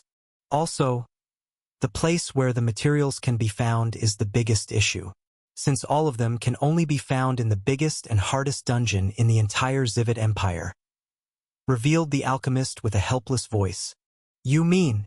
Spoke Ronan and revealed an incredulous expression. Not only Ronan but everyone else had a serious expression while the saint revealed the place they had to go to. Yes, the Immortal Dungeon. In the Zivid Empire, there were 4 tiers of dungeon classifications. Low-tier dungeon. These had 10 to 15 floors at maximum. For example, the Bromner dungeon, where Khan usually hunted in and acquired Rathnar's hidden core in Flavit City, was one of such dungeons. Medium-tier dungeons had up to 50 floors, and their bosses were often legendary rank creatures naturally formed within the dungeon. These were the rare kind. Recently, Ronan had visited one of such dungeons and led his people to harvest materials and minerals from the final floor while he suppressed the boss using his aura alone. High-tier dungeons had up to 81 floors, and usually, the boss was at least a monster comparable to a 3rd-stage saint. Nonetheless, these hard-level dungeons were only second in ranking. The ones above them were the Supreme Dungeons. These ones had 101 floors. Throughout the Elven Empire, there were only 5 Supreme Dungeons. However, the hardest and the most threatening one of them was situated on the outskirts of Alfheim. Native inhabitants of Alfheim called it the Immortal Dungeon, because this one was the only dungeon in history that hadn't been cleared by anyone in the past 1,000 years ever since it was formed. And no being above the level of a 5th-stage saint could enter them either because of the restrictions placed by the dungeon itself. Additionally, according to history and ancient records, no one ever managed to get past floor 81 boss that was a mythical rank monster. As for the final dungeon boss, no one had even seen it. People only made speculations that it would be a high-level mythical rank boss. Thus, even Khan and his allies had a complicated expression because they too weren't confident in successfully exploring it. The Immortal Dungeon is being opened to public. This is our last chance, said Edmund, sighing again. Legolas then weighed the pros and cons in his mind. The profits were too good to let go, and it would also greatly help them in the long run as well. How many people do we need? He questioned. Like I said, all of your guild. The only downside is that it would take at least a few months. This is not a dungeon where you can enter and leave at will. Many might even lose their minds along the way, replied Edmund. But in the following moments, he continued, but if it's just us saints, then the 10 of us would do. If I come, I have epic rank artifacts to harvest those materials and resources in bulk. With Darwin's help here, we can speed up by twice. All you have to do is protect us in the meantime, because as far as the ancient rumors go, there are mythical rank bosses. He iterated calmly. Yes, too many people would die if we brought them with us. spoke Raiden, who stood on the left side of the office. Khan also didn't want to let go of this opportunity, and he had confidence in his escaping skills as well. Besides, their group wasn't exactly a normal bunch, but made of monsters, 3 of whom were mythical rank creatures themselves. "All right, we will make arrangements," declared Legolas. "When do we have to leave?" he asked. Edmund then replied with an elated smile. "Tomorrow noon." Next day, Khan left 5 of his doppelgangers to overlook and take command of Sparta and his guild under different identities, and their main group of saints traveled to Immortal Dungeon using their recently bought warship. Finally, when they traveled 200 kilometers away from Alfheim, they came across an unexpected scenario. Millions of people from both the mercenary and adventurer professions, as well as many independent forces from various parts of Empire, had suddenly come into the vicinity of the Immortal Dungeon. Just then, Legolas saw the force that was in charge of maintaining order. The military. Legolas gazed out of the window and saw the odd force they hadn't expected to see here. Normally, it was Adventurer Association who looked after and mandated dungeon entry points. "Wait a minute. Why is the military here?" asked Legolas as he gazed at hundreds of thousands of soldiers clad in the Imperial Army's armors standing in platoons while revealing their banners.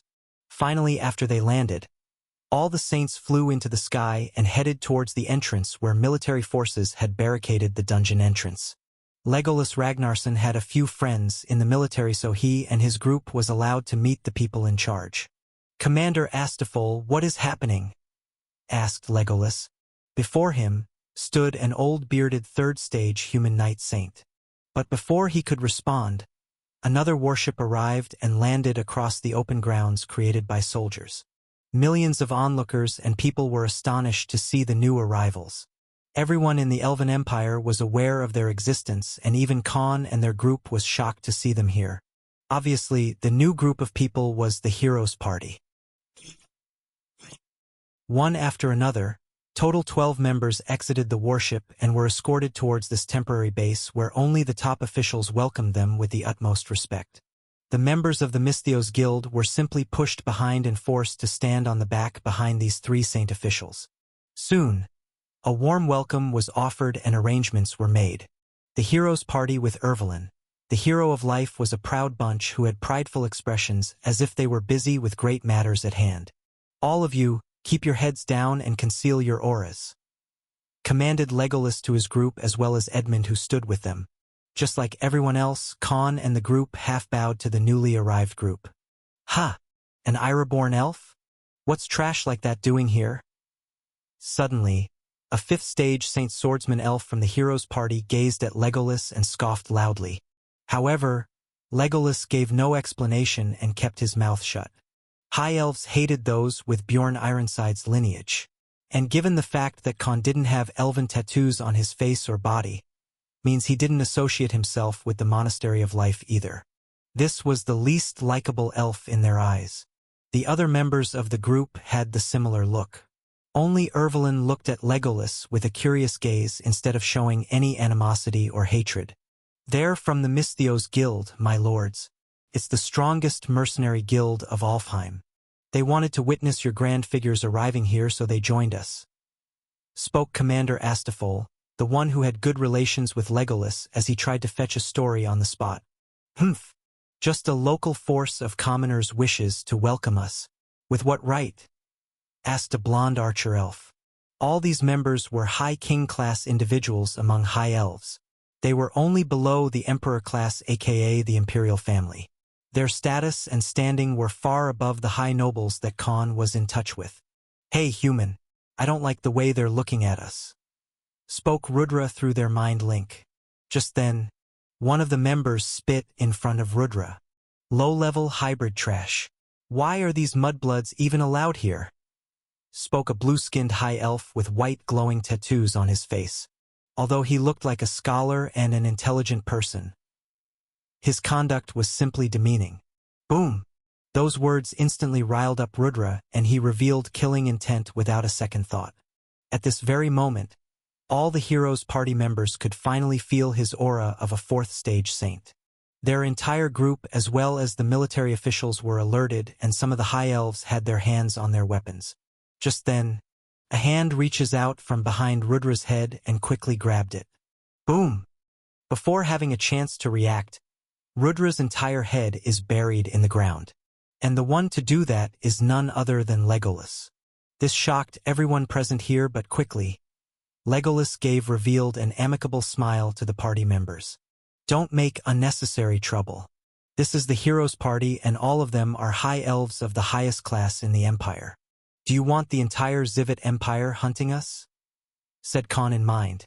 But these bastards just insulted us, rebuked Rudra as he groaned. So what? A wise person knows when to be domineering and when to give in to circumstances. This is neither the time nor the place. On top of it, there are millions of witnesses. So just keep your head down and let me handle it, said Khan. All of this conversation took only a second in real time. My apologies, your lordships. He is lacking in manners. Please do not let it bother your holy conquest. I hope all of you can be magnanimous and forgive my comrade for this transgression. Spoke Legolas in a respectful tone. TCH, as long as he knows his place. Spoke Mirienne, who was also present within the group. She was the main priestess of the party, tasked with healing and buffing their group. Yes, my lady, I will be sure to discipline him, responded Legolas as he kept bowing. Even Rudra got back up and bowed reluctantly while controlling his urge to absolutely obliterate these people. But he was restricted by Khan's warning despite being thoroughly humiliated. Khan as Legolas wasn't going to risk their identities being revealed or attract the ire of high elves, and all the efforts they made in the past 9 months go in vain just over some provocations. Besides, who knew what kind of divine abilities this hero of life had? Killing Axel was already such a long-drawn battle. Plus, the other side had 2 5th-stage saints. Even Omega and Rudra alone could fight a peak 5th stage on their own. But there were 2 of them here. This was not a place where they could test each other's mettle. Messing with the hero and his party was simply a no-go for them at this point. They were completely lacking in both authority, stature, and battle prowess here. So bowing their head to avoid unnecessary repercussions was the only choice. Suddenly, Ervelyn spoke for the first time before things got out of hand. Let's go. We don't have time to waste here. As soon as Ervelyn's commanding voice resounded in the surroundings, even the high elf party members stopped speaking, many revealing discontent and incredulous expression. However, in front of all these witnesses, they had to show him face and follow his orders as per the rules. In the present moment, even Khan thanked Ervelyn in his mind. Soon, all the members left, paying no heed to their group. And finally, when they reached the entrance, the blue-skinned elf took out a light gray crystal covered under golden magic formations which sized as same as an infant. Space magic, thought Khan instantly as he felt the law of reality surrounding that crystal. That's the renowned Dungeon Imperial Pass. It allows the user group to directly go to floor 50. It's like saving a month's worth of time in exploring, informed Edmund, who seemed to have prior knowledge about this artifact somehow. Soon, a 100-meter wide and round magic formation appeared below their feet and encapsulated all the members under white light. In the blink of an eye, the heroes' party disappeared from the spot as if they were never here. They didn't even use the main door. That's one handy artifact, spoke Legolas. Over 6 black doors, each 10 meters tall and 6 meters wide under a mountain, came into their sight. Finally, the gates of the dungeon were officially opened for the people, and one after another, people flocked towards the multiple entrances like migrating birds. The Misthios Guild was the first one to enter given the number of their saints and how close they were to the entrance. All of them used the same door, and as soon as they passed through, a bright light flashed before all of them were transported into an unknown place. Finally, their group managed to enter quietly without causing uninvited trouble. But this wasn't the end, as thousands of people started appearing behind them one after another. Let's take a look around first, spoke Legolas, and they all flew high in the sky. Soon, all of them revealed slightly astonished expressions and glanced at each other while gazing at the surroundings. Ahead of them wasn't just a standard floor with some normal terrain. Rather, it was a peculiar one, because this was no longer just a dungeon floor but a completely different world. In Vantria, dungeons were always separate entities from the outside world. Here, the dungeons had their own sentient wills because of the oversaturation of mana. Like how the earth had its own climate system that repeated a cycle of seasons on its own. But a supreme dungeon like the Immortal Dungeon also had world energy in abundance that something like a low-level dungeon like Bromner Dungeon lacked. Thus, the dungeon was not only able to set the terrain, but it was also able to use the elements in the world, reshape terrain, and also twist or adjust laws of reality to its will. In simple words, a supreme dungeon is like a pocket dimension on its own. For example, the scene in front of the group was not usually seen in the world outside. Because even the first floor was like a vast mountainous terrain with thousands of small peaks and boulders hovering in the air, most of which were covered in green plant life present everywhere. We have to wait till all the people are done entering. Only then will the dungeon acknowledge all the entries and the door to the next floor will start. Spoke Scorpion. Finally, after waiting for 5 hours, all the personnel had officially entered, which consisted close to 2 million soldiers, adventurers and mercenaries for expeditions. Which floor is our target? Asked Dante aka Jugram. Floor 81. Responded Legolas. We don't necessarily need to kill the floor boss either. You all have to only stall for few hours and get the battle to a stalemate. After collecting the ingredients, we can leave using our passes. Responded Edmund. Dungeon passes were similar here, just like Rocco's Empire, used for entry and exit. However, they wouldn't work if you were engaged in combat or died before using them. I wish we had an Imperial pass. It would have saved us a lot of time. Still, what do we have to worry about? We're all saints. Clearing these floors easily shouldn't be a problem, right? Spoke Edmund under his mask. I'm afraid that's not the case, replied Legolas, and looked around the millions of people from different professions, forces and backgrounds on the ground. Every floor after the 50th floor would be associated with the law of reality of a particular element. Some will even have terrain effects that could kill us. This dungeon isn't unconquered for no reason, Scorpion replied in a somber voice. Ronin had already gathered everything available in the market and through their connections available in high places. They even knew which floor had which kind of setting, where the exit doors were, and what were the conditions to clear the floor. Furthermore, the hidden traps and locations for harvesting materials, as well as monster lairs on each floor, were also marked on their maps. This was just basic intel gathered. The Immortal Dungeon was thoroughly searched and raided for over 1,000 years already. So naturally, all the knowledge till floor 80 was available to many as long as one paid good money for it. Every floor had different conditions and minimum limits to clear it. Only the party who cleared it would be allowed to progress through to the next floor. Now the real problem begins, spoke Legolas with a serious voice. However, the main reason it took so long to clear a supreme dungeon was because of the daily passage limit. Only one party that cleared the floor after fulfilling the quota for that respective floor would pass. After that, the door will be closed for the next 24 hours. And only the next group who cleared it would be able to pass again, while the rest will have to wait for their turn. This filtered out many weak groups.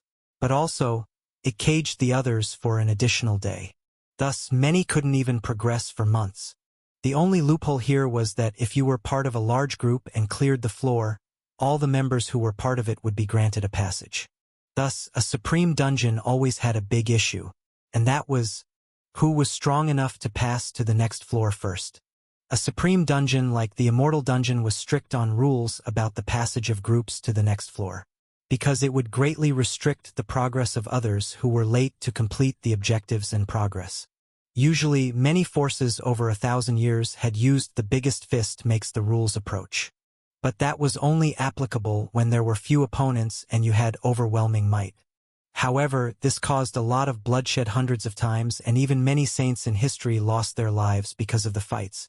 Thus, it became an unspoken rule to avoid unnecessary battles, because no way would someone could dominate millions of people just because they had overbearing strength. Others also had their fighters and means to get rid of the tyrant. In the present moment, The first floor itself had over 48 saints present, including the members of Misthios' guild. 6 of whom were 4th stage saints, while 2 members were 5th stage saints who were the hired guns of a few noble factions. Thus, it led Khan and the company to examine their competitors. "TCH, why are they here?" asked Raiden. "It should be given. The Immortal Dungeon opens only once a year for a day only. So no way they'd leave this opportunity. And unlike us, they brought their whole guild," spoke Loki aka Cyril. "There were 32 forces with saints that came here today, many coming from across the Zivid Empire. And among them was a group even they had to worry about." Suddenly, a woman with over a dozen saints behind her appeared close to their group. "It's been a while since we met," spoke Legolas as he looked at the competition. "Guildmaster Lagertha." He revealed the name of the leader of the opposition. "I assume you know why our group approached you first," she spoke. "It's obvious you want to join forces and overpower others so our groups can progress to next floor first," spoke Legolas with a slight smile on his face as he folded his arms behind his back. "You're right. All the saints of different forces have come together.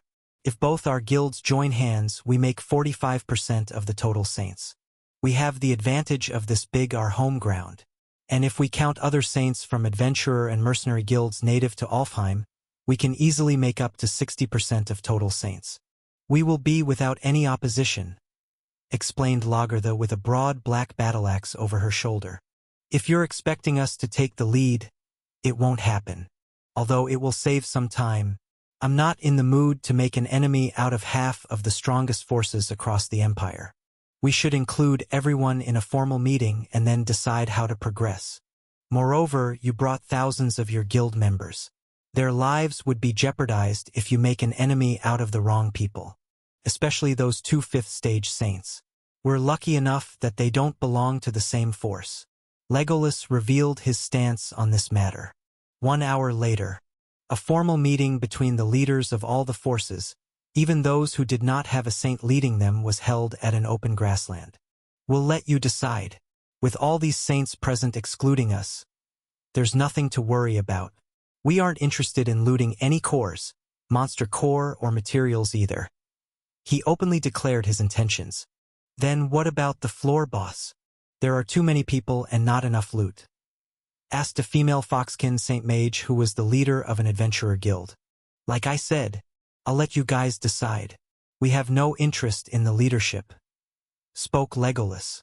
Khan didn't have the time nor the will to engage in politics over these trash resources from lower floors. His goals were bigger and wanted to make a revolutionary product for the sake of the world by making more money for himself.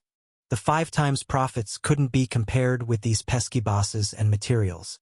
So that's why he let others decide and fight between themselves while they watched from the sidelines. Because the one leading the charge had the biggest headache to deal with people and forming a balance between different forces. However, don't expect us to do any free work either. If we're forced to partake in a fight, we will take our share based on the input. You better not complain later," he revealed. Many leaders felt good about this arrangement and agreed, because for them and their respective forces, Misthios' guild was basically leaving everything by not competing for the resources. In the end, everyone was here to make money. The more the people, the lesser gains they had. Hell, if a legendary boss showed up and they killed it, Legolas and his group won't receive anything at all. What these people didn't know was that Khan didn't need any of those resources at all.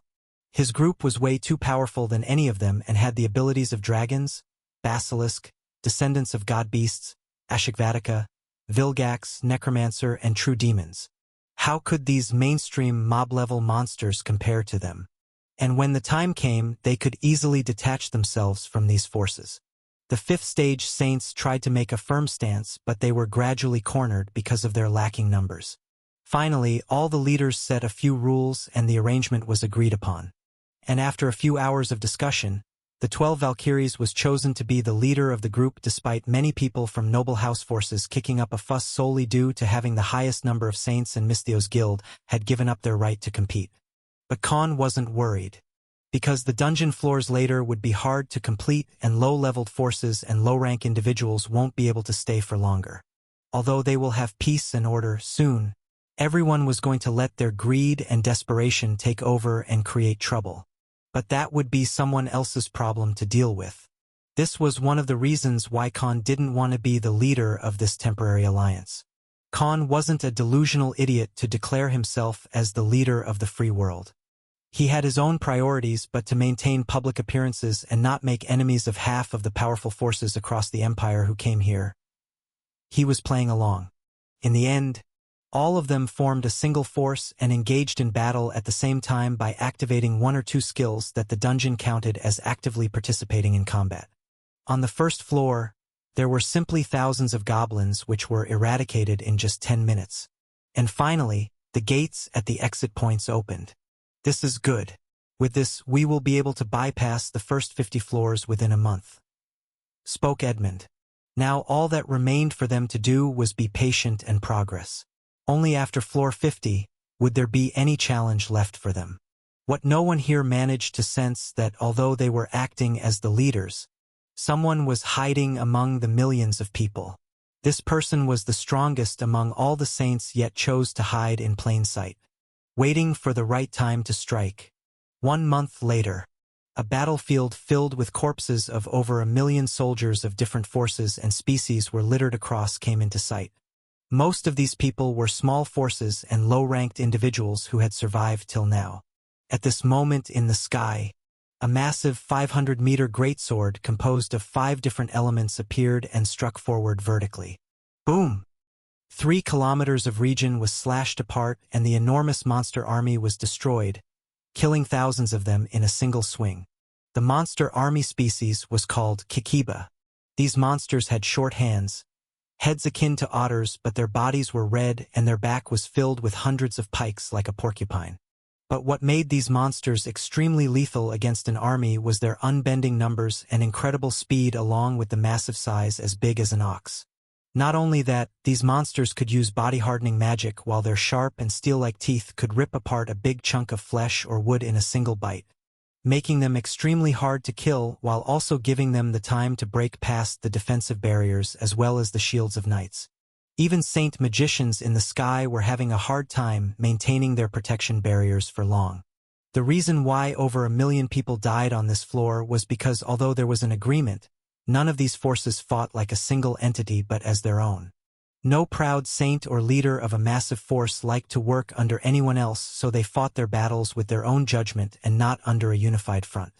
Even though 12 Valkyries was anointed as the leader 1 month ago, it was only on the surface at this point.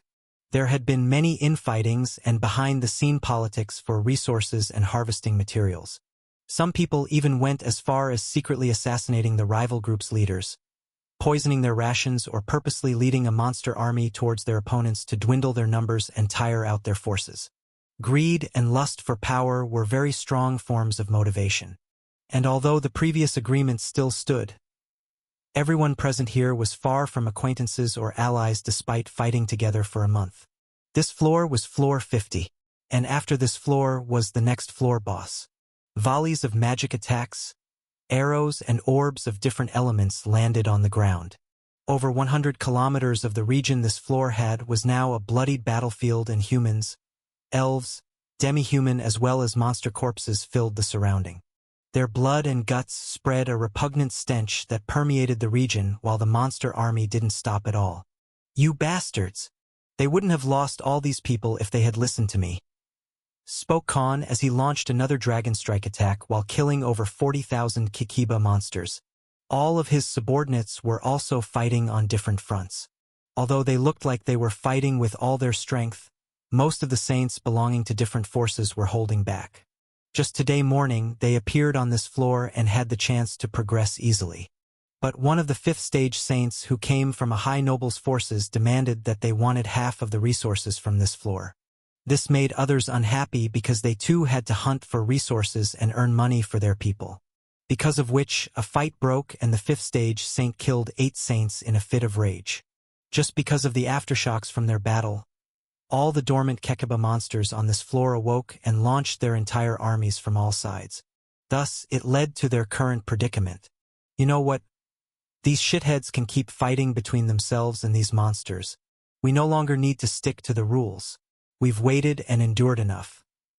Thought Khan, and in the following moments, not only him but all of the saints from Misthios stopped fighting. Khan, in his Legolas persona, contacted all the saints using a communication artifact. I have a proposition. My group has the skills and abilities to detect and kill the leader of this army that's hiding somewhere. Once the ringleader is gone, all of you can get rid of the mobs. He proposed. And what do you want in return? If you're after half the resources, then forget about it. Replied a fourth stage saint who led a business corporation's forces that came from outside of Alfheim. Yeah, forget about it. We lost too many people because of that brute. We won't let their deaths go in vain. Responded another saint. One after another, people started opposing without even hearing him first. Nothing about that. All I want is that after we help clear the floor, we get to enter the next floor first. Legolas stated his condition. But soon, he was replied with profanities and cursing. Because in their eyes, Misthios' guild was after the next boss that'd appear on the next floor. And he wanted all of that for himself. Normally, if it was a normal floor, the monsters would be respawned by the dungeon within a day. But a floor boss who appeared only after 10 floors took an entire week to respawn after being killed. If Legolas and his people killed it, there'd be nothing for them for another week. Although they could rest and recuperate on the boss floor for a week. Inside this dungeon, time was both money and resources. It was more valuable than a person's life. After half an hour of discussion, Legolas yielded no result. I guess that's the end then. We are officially breaking ourselves from the Alliance. Let's see how many of you can progress to the next floor without us then. Responded Legolas in an exasperated tone. From here on, each floor would be associated with a law of reality. He no longer had the patience to look after weaklings. Today's incident had already created an unrecoverable gap in their alliance, and Legolas had no care for the fate of these people fighting. None of these warriors belonged to his guild, and he wasn't responsible for their lives. It was time to do things their own way and progress at their own pace. Finally, Khan gave a command to one of his generals. Blackwell, do it! Khan commanded Blackwell, who was flying 20 kilometers away above a battlefield, to act. The Kronos general then descended on the ground and placed both his palms and activated the terrain manipulation skill. The reason why no one was able to find the leader of this monster army was because they only searched on the surface terrain. Both Blackwell and Khan had the Earth Sense skill, which they got from the mountain titan in Verlassen, so they had found the location of the leader a few minutes ago. It was hiding 5 kilometers deep in the ground in a network of tunnels and could command the army telepathically while being completely undetectable, as even a 5th stage saint couldn't search that deep in the ground unless they excelled in use of Earth element. Thus, Khan decided to propose a peaceful solution while trying to distance themselves from the unnecessary trouble that was to come in this temporary alliance. But now that the negotiations had failed, there was no need to play according to the rules. Henceforth, it was every man for himself. Meanwhile, all the other generals, Omega, Rudra and Edmund, who were already informed about his next move, darted towards the exit door leading to the next floor, which was still closed. But Blackwell had already acted after receiving the command. With the usage of terrain manipulation skill, Blackwell killed the High Lord rank leader monster inside the ground by performing live entombment, just like he did while fighting Axel's Blood Titan in the Vulcan Empire. Under the absolutely terrifying and crushing pressure of rocks, the leader was turned into a cube of meat and bones and died miserably. It only took Blackwell 10 seconds to perform this feat, and now, all the saints from their group headed towards the exit door. A bright light flashed as the doors opened as soon as all of them finally reached the exit. "Stop those bastards!" shouted the 5th stage saint, who was fighting 60 kilometers away, and led his group to fight against the endless army of Kekeba. Khan and the rest already appeared close to the exit door, and soon, the dungeon identified their group as the party to complete the condition of passage. Just then, a group of 4 saints appeared close to the exit door. But everyone was a saint here. It only took them a second to cast a protection barrier while they passed through the door. Legolas, who was the last one to leave, left warm and friendly parting words behind with 2 middle fingers as his figure disappeared behind the door. "Adios, bitches." At this exact moment, Inside the capital Eletnol, particularly in Princess Eleanor's palace, a somber atmosphere ensued. "It's okay. You can tell me." She spoke with a heavy voice and held onto both hands of the person who sat next in front of her. Her eyes were filled with sadness, but her tone was full of affection and worry, revealing genuine care for this person. "I'm not proud of it, but since you're the only one I can trust wholeheartedly in this world, I'll tell you my story," spoke an individual with short white hair who was donning white clothes. "I was born as a bastard of someone very powerful. Ever since I could remember, my mother went through a lot of hardships to raise me. But she could never tell me who my father was, saying that it was for my own sake," spoke this male with a saddened voice. "When I was only 20 years old, a group of soldiers suddenly attacked my village and massacred everyone. I and my mother were chased by hunting hounds till we reached the edge of a mountain close to our village," he iterated. "In the end, we were almost found by the soldiers who were specifically coming after me for some. But to save me," he spoke and suddenly stopped. A drop of tear fell from his eyes on the back of the palm of Princess Eleanor, who held his hand tightly. "I was so weak, scared and pathetic that the only thing I still get nightmares about was the screams of my mother as the hounds tore her into pieces and killed her most brutally.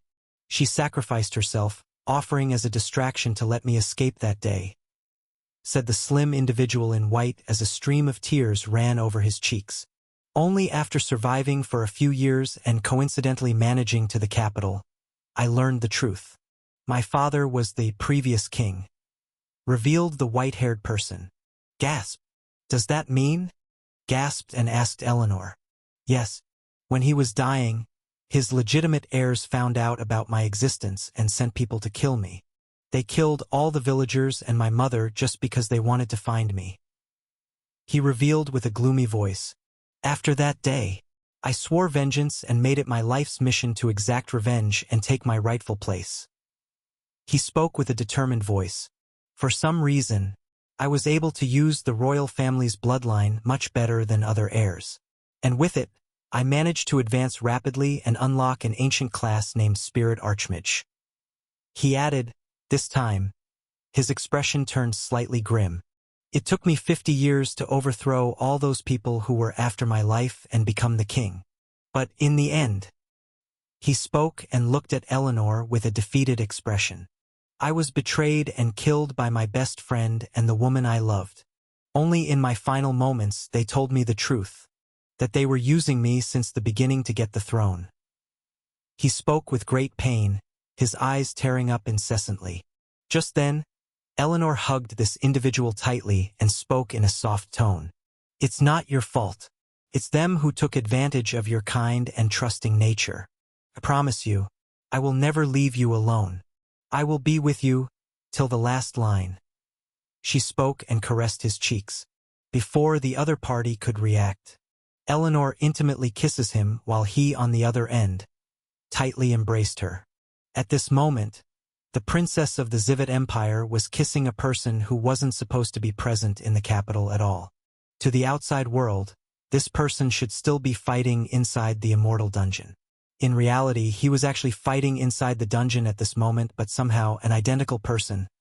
No, he himself was kissing the princess passionately, because this white-haired person was none other than Ervelyn, the hero of life. On floor 51 of the immortal dungeon, a battle between the floor boss and a trident warrior ensued that destroyed the terrain of this floor covered under the chaotic purple-colored sky and dark clouds.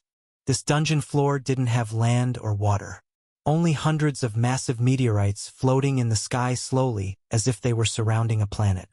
Yet, each of these meteors was few hundred meters in total perimeter, while the entire floor seemed to be 60 kilometers in perimeter. In the sky was a 100-meter-tall being with a massive exoskeleton body with hundreds of blue straps over its bony hands while a large white cloak around it. This creature didn't have a lower body or legs either. The skull-like head with blue fire running through its eyes and multiple horns over its head exuded an aura of death. Meanwhile, the massive bony chest that glowed brightly launched beams of condensed light elemental attacks at the opponent. One would think that this was a battle between equals, but the truth was far from expectations. Boom! The nearby 2 kilometers of place was pulverized when the attack landed on the enemy. But soon, the attacker fled in the opposite direction because the target had blocked this attack with his bare hands. It gave me a first-degree burn? I guess the light element is indeed noteworthy, spoke Rudra as he looked at his bare palm. But the very next moment, his regeneration ability healed completely. Why are you running? Come here. I have yet to test a few more things. He shouted and flew after the legendary rank floor boss that was suddenly fleeing. Normally, a legendary rank monster or a floor boss was a mighty being that could kill at least 200,000 warriors on its own. But here, its strongest attack that could pulverize 5 kilometers of region instantly had only grazed Rudra a little bit. Rudra was simply using it to test some of his skills. Legolas and Edmund, who were inhabiting a stationary and flat meteor, were eating food across a luxurious table while enjoying wine made from rare fruits found only in Zivet Empire. The rest of his subordinates were spread across these meteors and were keeping a guard even though there was no need. Even Edmund was terrified after looking at this sight. It wasn't their first time seeing a legendary rank floor boss. But till now, everyone including the 5th stage saints from the Alliance treated them with caution. However, the scenario was completely different when the Misthios Guild was fighting them on their own for the first time. How can this be so easy? Although it's only a beginner legendary rank monster, it should still be able to fight back a little. But instead of fighting, it's running away from Commander Rudra, he said while sipping the wine as he partially lifted his mask. It's nothing special. You haven't fought on the field, so you wouldn't know. The higher ranked a monster or a floor boss is, the more alert their survival instincts are. It knows that Rudra is stronger, so it's not engaging in a fight and running for its life, he said. I see. But shouldn't we leave quickly? Others might manage to come to this floor tomorrow, said the alchemist. Maybe they will. But even so, they won't dare to fight us, replied Legolas. Why? Because once they are done fighting the monster army, they will fight each other first. Most of them won't make it even if they're saints. He iterated in a carefree tone. How? Everything was going smoothly till now, queried the alchemist with eyes full of doubt. It's just part of nature for sentient beings. Greed and desperation makes you lose rationality. Now, they will see everyone else as their enemies after the incident. The Alliance is as good as gone. This is why I chose to ditch them behind, so we won't get dragged into the mud, responded the Ironborn elf. I see. We have avoided unnecessary bloodshed. So what's our next move? Asked the human saint. Even without a floor boss, traversing the floors would be trouble even for us saints from now. Some floors won't even allow us to fly, so we will have to travel on foot. There are few floors which need us to avoid detection by monsters and quietly find the exit door without engaging in contact, he iterated. Just then, another voice resounded. Some floors have mechanisms to cut our connections to world energy as well, while some will limit our senses to the point we can't even feel the presence of monsters standing 10 meters away. So soon, other than our physical strength and fighting skills, we will be no different than normal people, spoke Scorpion aka Ronan, who appeared out of thin air. It will be less about hunting and more about survival from this point, explained Legolas in a somber voice. This made the human alchemist feel a lot of mental pressure. Only he was without any fighting capabilities even though he was a saint. So he was heavily dependent on the Misthios Guild for his safety. At this moment, he felt lucky that they were his business partners and not just temporary allies, so would ditch him behind to save their lives in times of peril. What Edmund didn't know was that although they'd be no different than powerless people soon, Con, Ronan, Blackwell, and Oliver had a plethora of passive skills that could be used to detect danger from 10 to 30 kilometers easily. And even if they didn't work for some reason, Con had the survival instinct blessing given by the war deity. The other saints may face trouble because of the changes in laws of reality on each floor, but their group had the skills and abilities to smoothly get around without inviting trouble. Little did Con know that this advantage of theirs was soon going to become useless in the upcoming days after they reached a particular floor, because the boss of that floor had just killed the hero of life 1 hour ago. While Legolas and the group were enjoying a moment of respite, There was a bloody battle going on the 71st floor of the immortal dungeon. "Arg!" screamed a blue-skinned elf in agonizing pain as his lower half of the body was rotting and his legs had turned into fleshly mush. Slash! Just then, a middle-aged elf swordsman came from behind and slashed his legs before the rotting poison spread furthermore. He quickly grabbed the elf who was about to fall on the green swamp of a battlefield they were on and fled towards their right while avoiding massive orbs of different elemental attacks. This elf was a 5th stage saint and his speed was so fast that it felt like there was a fighter jet flying close to the surface of the swamp, leaving strong tides in his path. In just 20 seconds, both figures appeared 30 kilometers away. "Mirienne, heal him quickly. He lost too much blood," shouted this elf as he left the high elf comrade of his in the care of their priestess. At this moment, there were totally 9 saints fighting a ginormous 1-kilometer-tall and 7-headed creature in a swampland that spread for over 100 kilometers.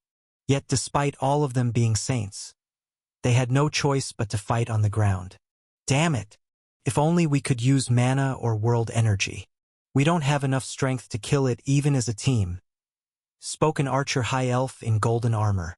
This creature is the 3rd strongest monster after dragons and the 5 god beasts. Even one of the powerful legendary monsters called Drigger would not for a day in a battle of attrition against it. "We're lucky that it's only an intermediate mythical rank, comparable to a 5th stage saint," spoke the 5th stage saint high elf swordsman who just returned to encircle this massive creature. "Lucky? Are you insane? It killed 3 of our comrades already in the past 10 hours since we started fighting. We barely managed to clear those 20 floors in the past 1 month only to lose our friends to this bastard. If not for Ervelin's divine abilities, we would be either rotting in this swamp or melted by its toxin. Let's not even talk about that icy breath and that green fire," complained the elf as he launched another volley of wind elemental arrows using his skill. "Even a 5th stage saint like me can't face it head-on with our skills and ability to use mana and world energy sealed. No wonder the only people to pass this floor before was the current emperor and previous parties of the summoned heroes of the past," spoke another 5th stage saint who was a knight. Just then, Ervelin, who was summoning hundreds of lightning and fire attacks through archaic magic formations, spoke in a grim voice. "I'm running out of my mana reserves stored in the cubes we brought. This thing isn't even receiving much damage even from my strongest attacks. Soon, I won't even be able to cast these magic formations or summon elemental beings to fight," he declared with a pained expression. This floor had a peculiar rule. One couldn't harness the mana and world energy on this floor unless they had an external source. And because of that, even the 5th stage saints had no choice but to use their own reserves stored inside their bodies. Nonetheless, with a prolonged battle, they lost their ability to attack and fly because they ran out of mana and world energy in the end. If not for their monstrous stamina and physical attributes as saints that were enough to lift a mountain on their shoulders, most of them would have already died. Currently, only Ervelin and Mirienne, the ones with the class benefits of being able to use artifacts to harness mana from them, were in a better situation. "I have a plan to kill this thing, but we have no choice but to use the artifact that His Majesty, the Emperor, gave me." He proposed an idea. "Have you gone mad? You're not a 5th stage saint yet. It will use all of your mana and world energy if you activate it. Even I have a low chance of surviving after using that artifact. You'll die right away," bellowed the swordsman elf. "Besides, even using that won't kill it easily. Its defenses are too strong," spoke the blonde archer elf. But to this rebuttal, Ervelin let out a smirk and responded in a coy tone. "It can," he said with a gaze full of confidence as he looked at his fellow comrades and revealed his plan. After dodging and putting a plan in motion while discussing it telepathically through communication artifacts, Ervelin took a lead as he directly charged at their enemy, catapulting himself into the sky. "This better work, otherwise we're all good as dead," said one of the high elves who was an assassin.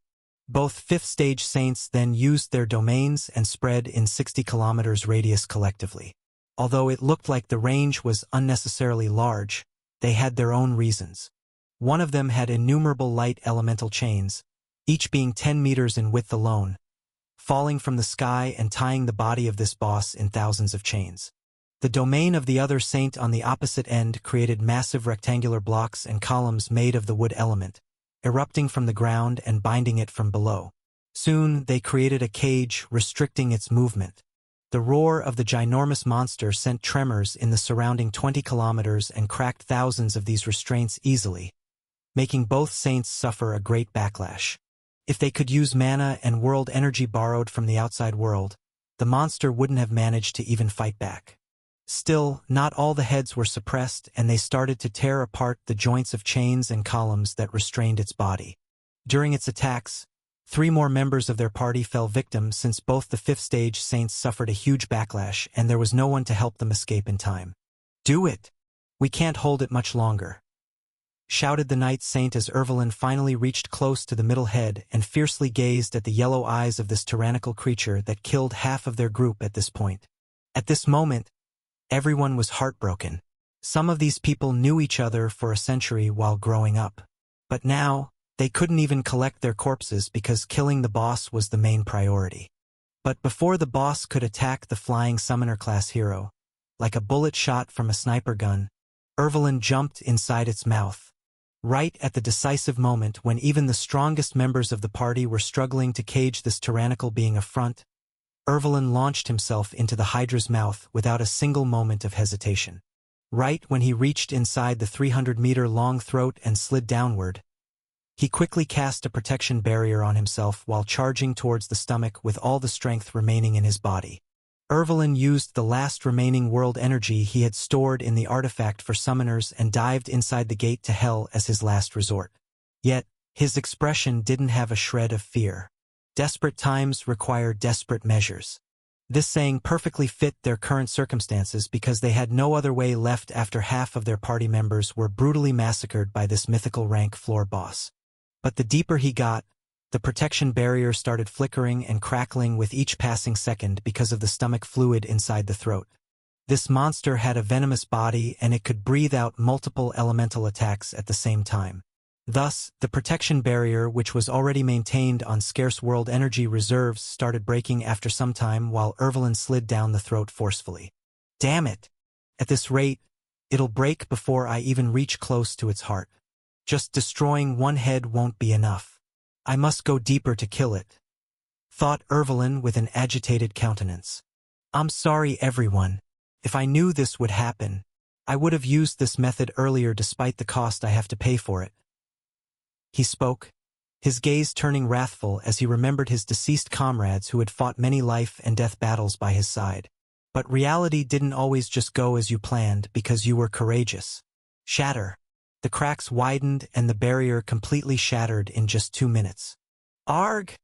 Shouted Ervelyn as he was partially submerged inside the acids at the bottom of the throat. His legs started and robes started sizzling as the first layer of skin started corroding at a visible rate. No, I can't afford to stop now, he spoke while tightly clenching his teeth in pain. Afterward, he kept walking despite his flesh being exposed and swam inside this acid which started eating out his flesh. Blood started spreading across this yellow pool of acid inside the fleshly innards of this monster. The entirety of this place was dark, but Ervelyn was still swimming with great pain using his detection abilities. The deeper he got, his body kept melting at a much faster pace because of stomach acid. Just little longer, he groaned. If one wasn't as determined as he was, they would have stopped in the very beginning. Finally, a person with nothing but flesh and exposed bones was revealed as he got out of stomach acid. Ervelyn was lacerating incessantly from head to toe. His hair and skin had already melted, and the immeasurably agonizing pain he was feeling could drive even the strongest of minds crazy. Thud!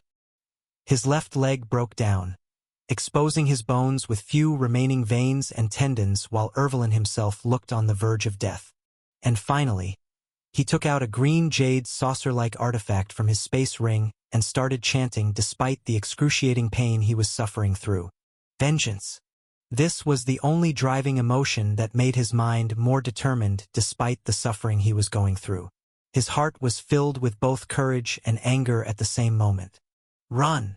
On the outside, All the remaining people had already evacuated 10 kilometers of the region of this battlefield using their movement skills in the meantime while avoiding the attacks from this frenzied monster. Enerkai Kaval Sanak Zatarimana, chanted Ervelin in an ancient dialect as soon as he reached right below the heart of this boss monster. Za Warudo. In the end, he activated the artifact in his hand and, boom! A terrifyingly destructive explosion erupted from the center of this humongous monster's body and colored the sky red with flesh and blood. Thud! Thousands of pieces of meat and organs dropped from the sky after the 10-kilometer-wide explosion shook the entire floor. Ervelin had blown himself up from the inside of the monster's body like a suicide bomber. At this very moment, Khan as Legolas was enjoying a scrumptious meal with Edmund inside the 51st floor. A couple of minutes later on the 71st floor.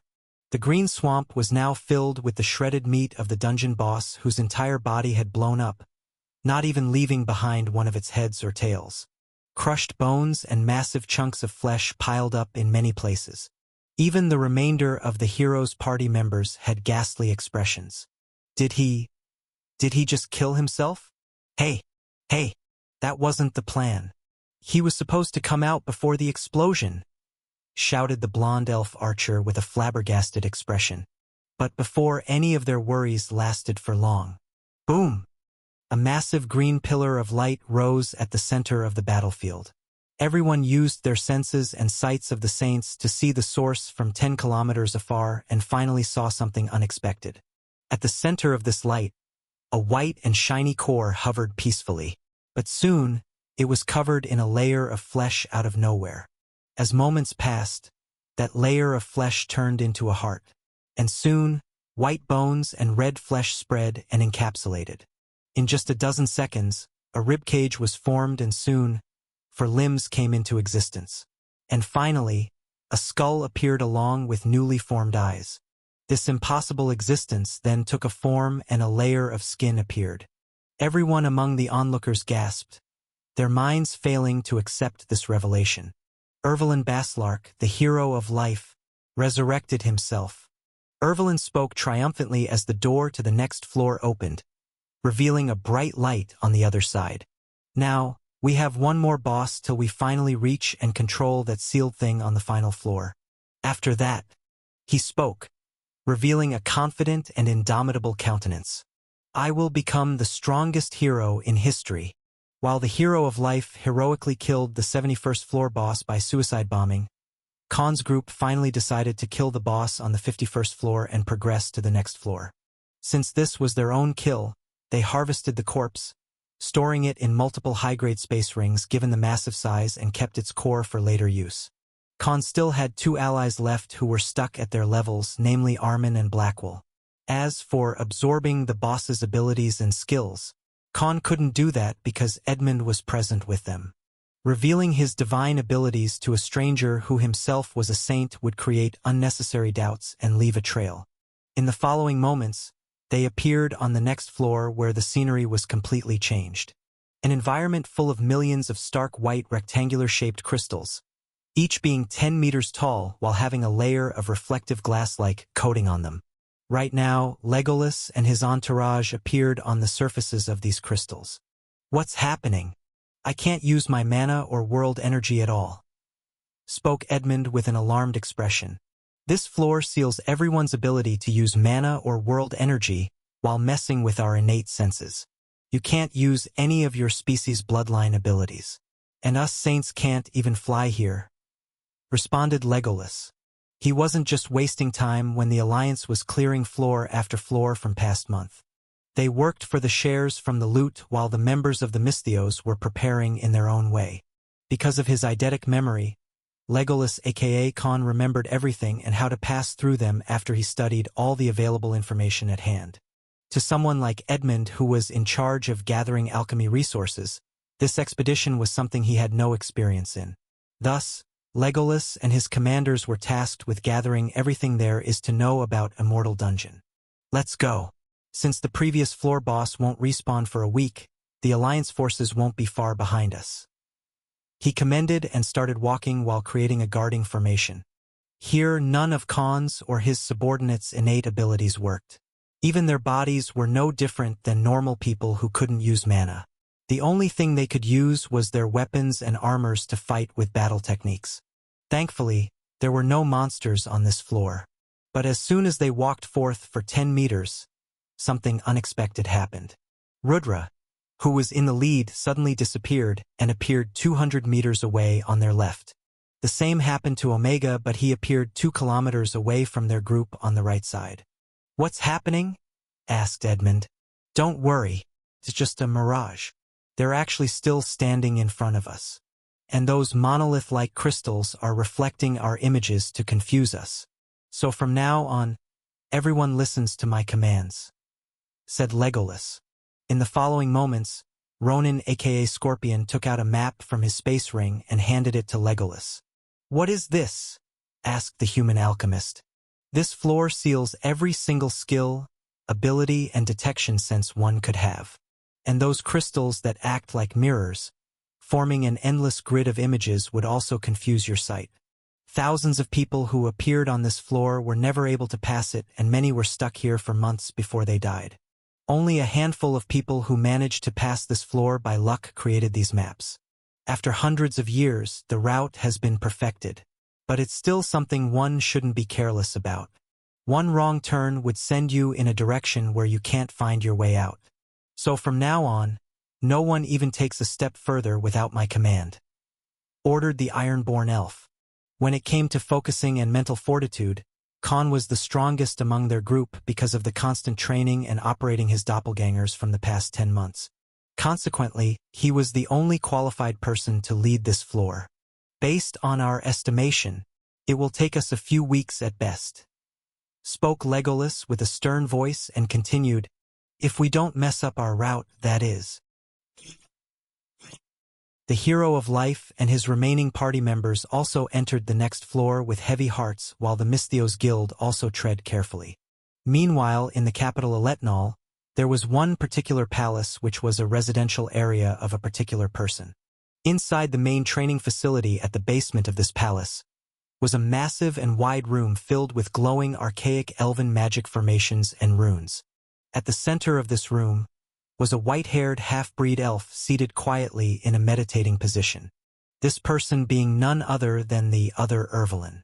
As he was focused in the middle of a magic formation while constantly absorbing mana and world energy, the formations suddenly started glowing more brightly.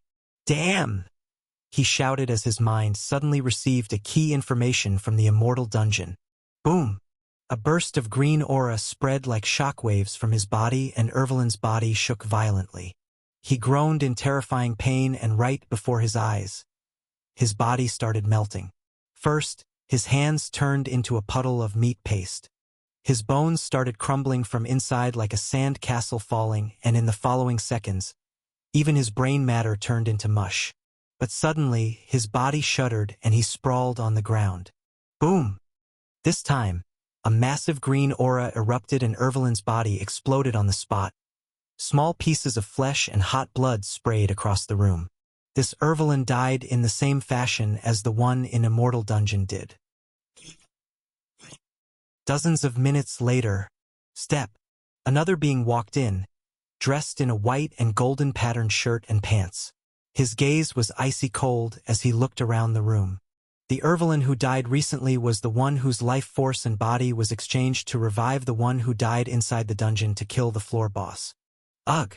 Now I have only 2 bodies left. This one and the one in the dungeon. It will take me years to recover from this loss, and I can't create a new one unless I become a 5th stage saint first. I hope I can at least reach the final floor and control that thing. Spoke this being, revealing himself to be another Ervelyn.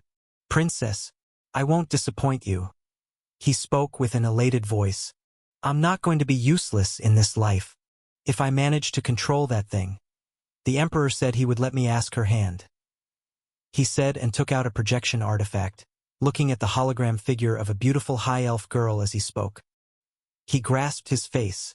His eyes enlarged and a wicked smile appeared on his face. His gaze at the hologram was so infatuated and obsessed that it would send shivers if there were any onlookers as he revealed a psychotic expression. I will be able to marry my beloved Eleanor.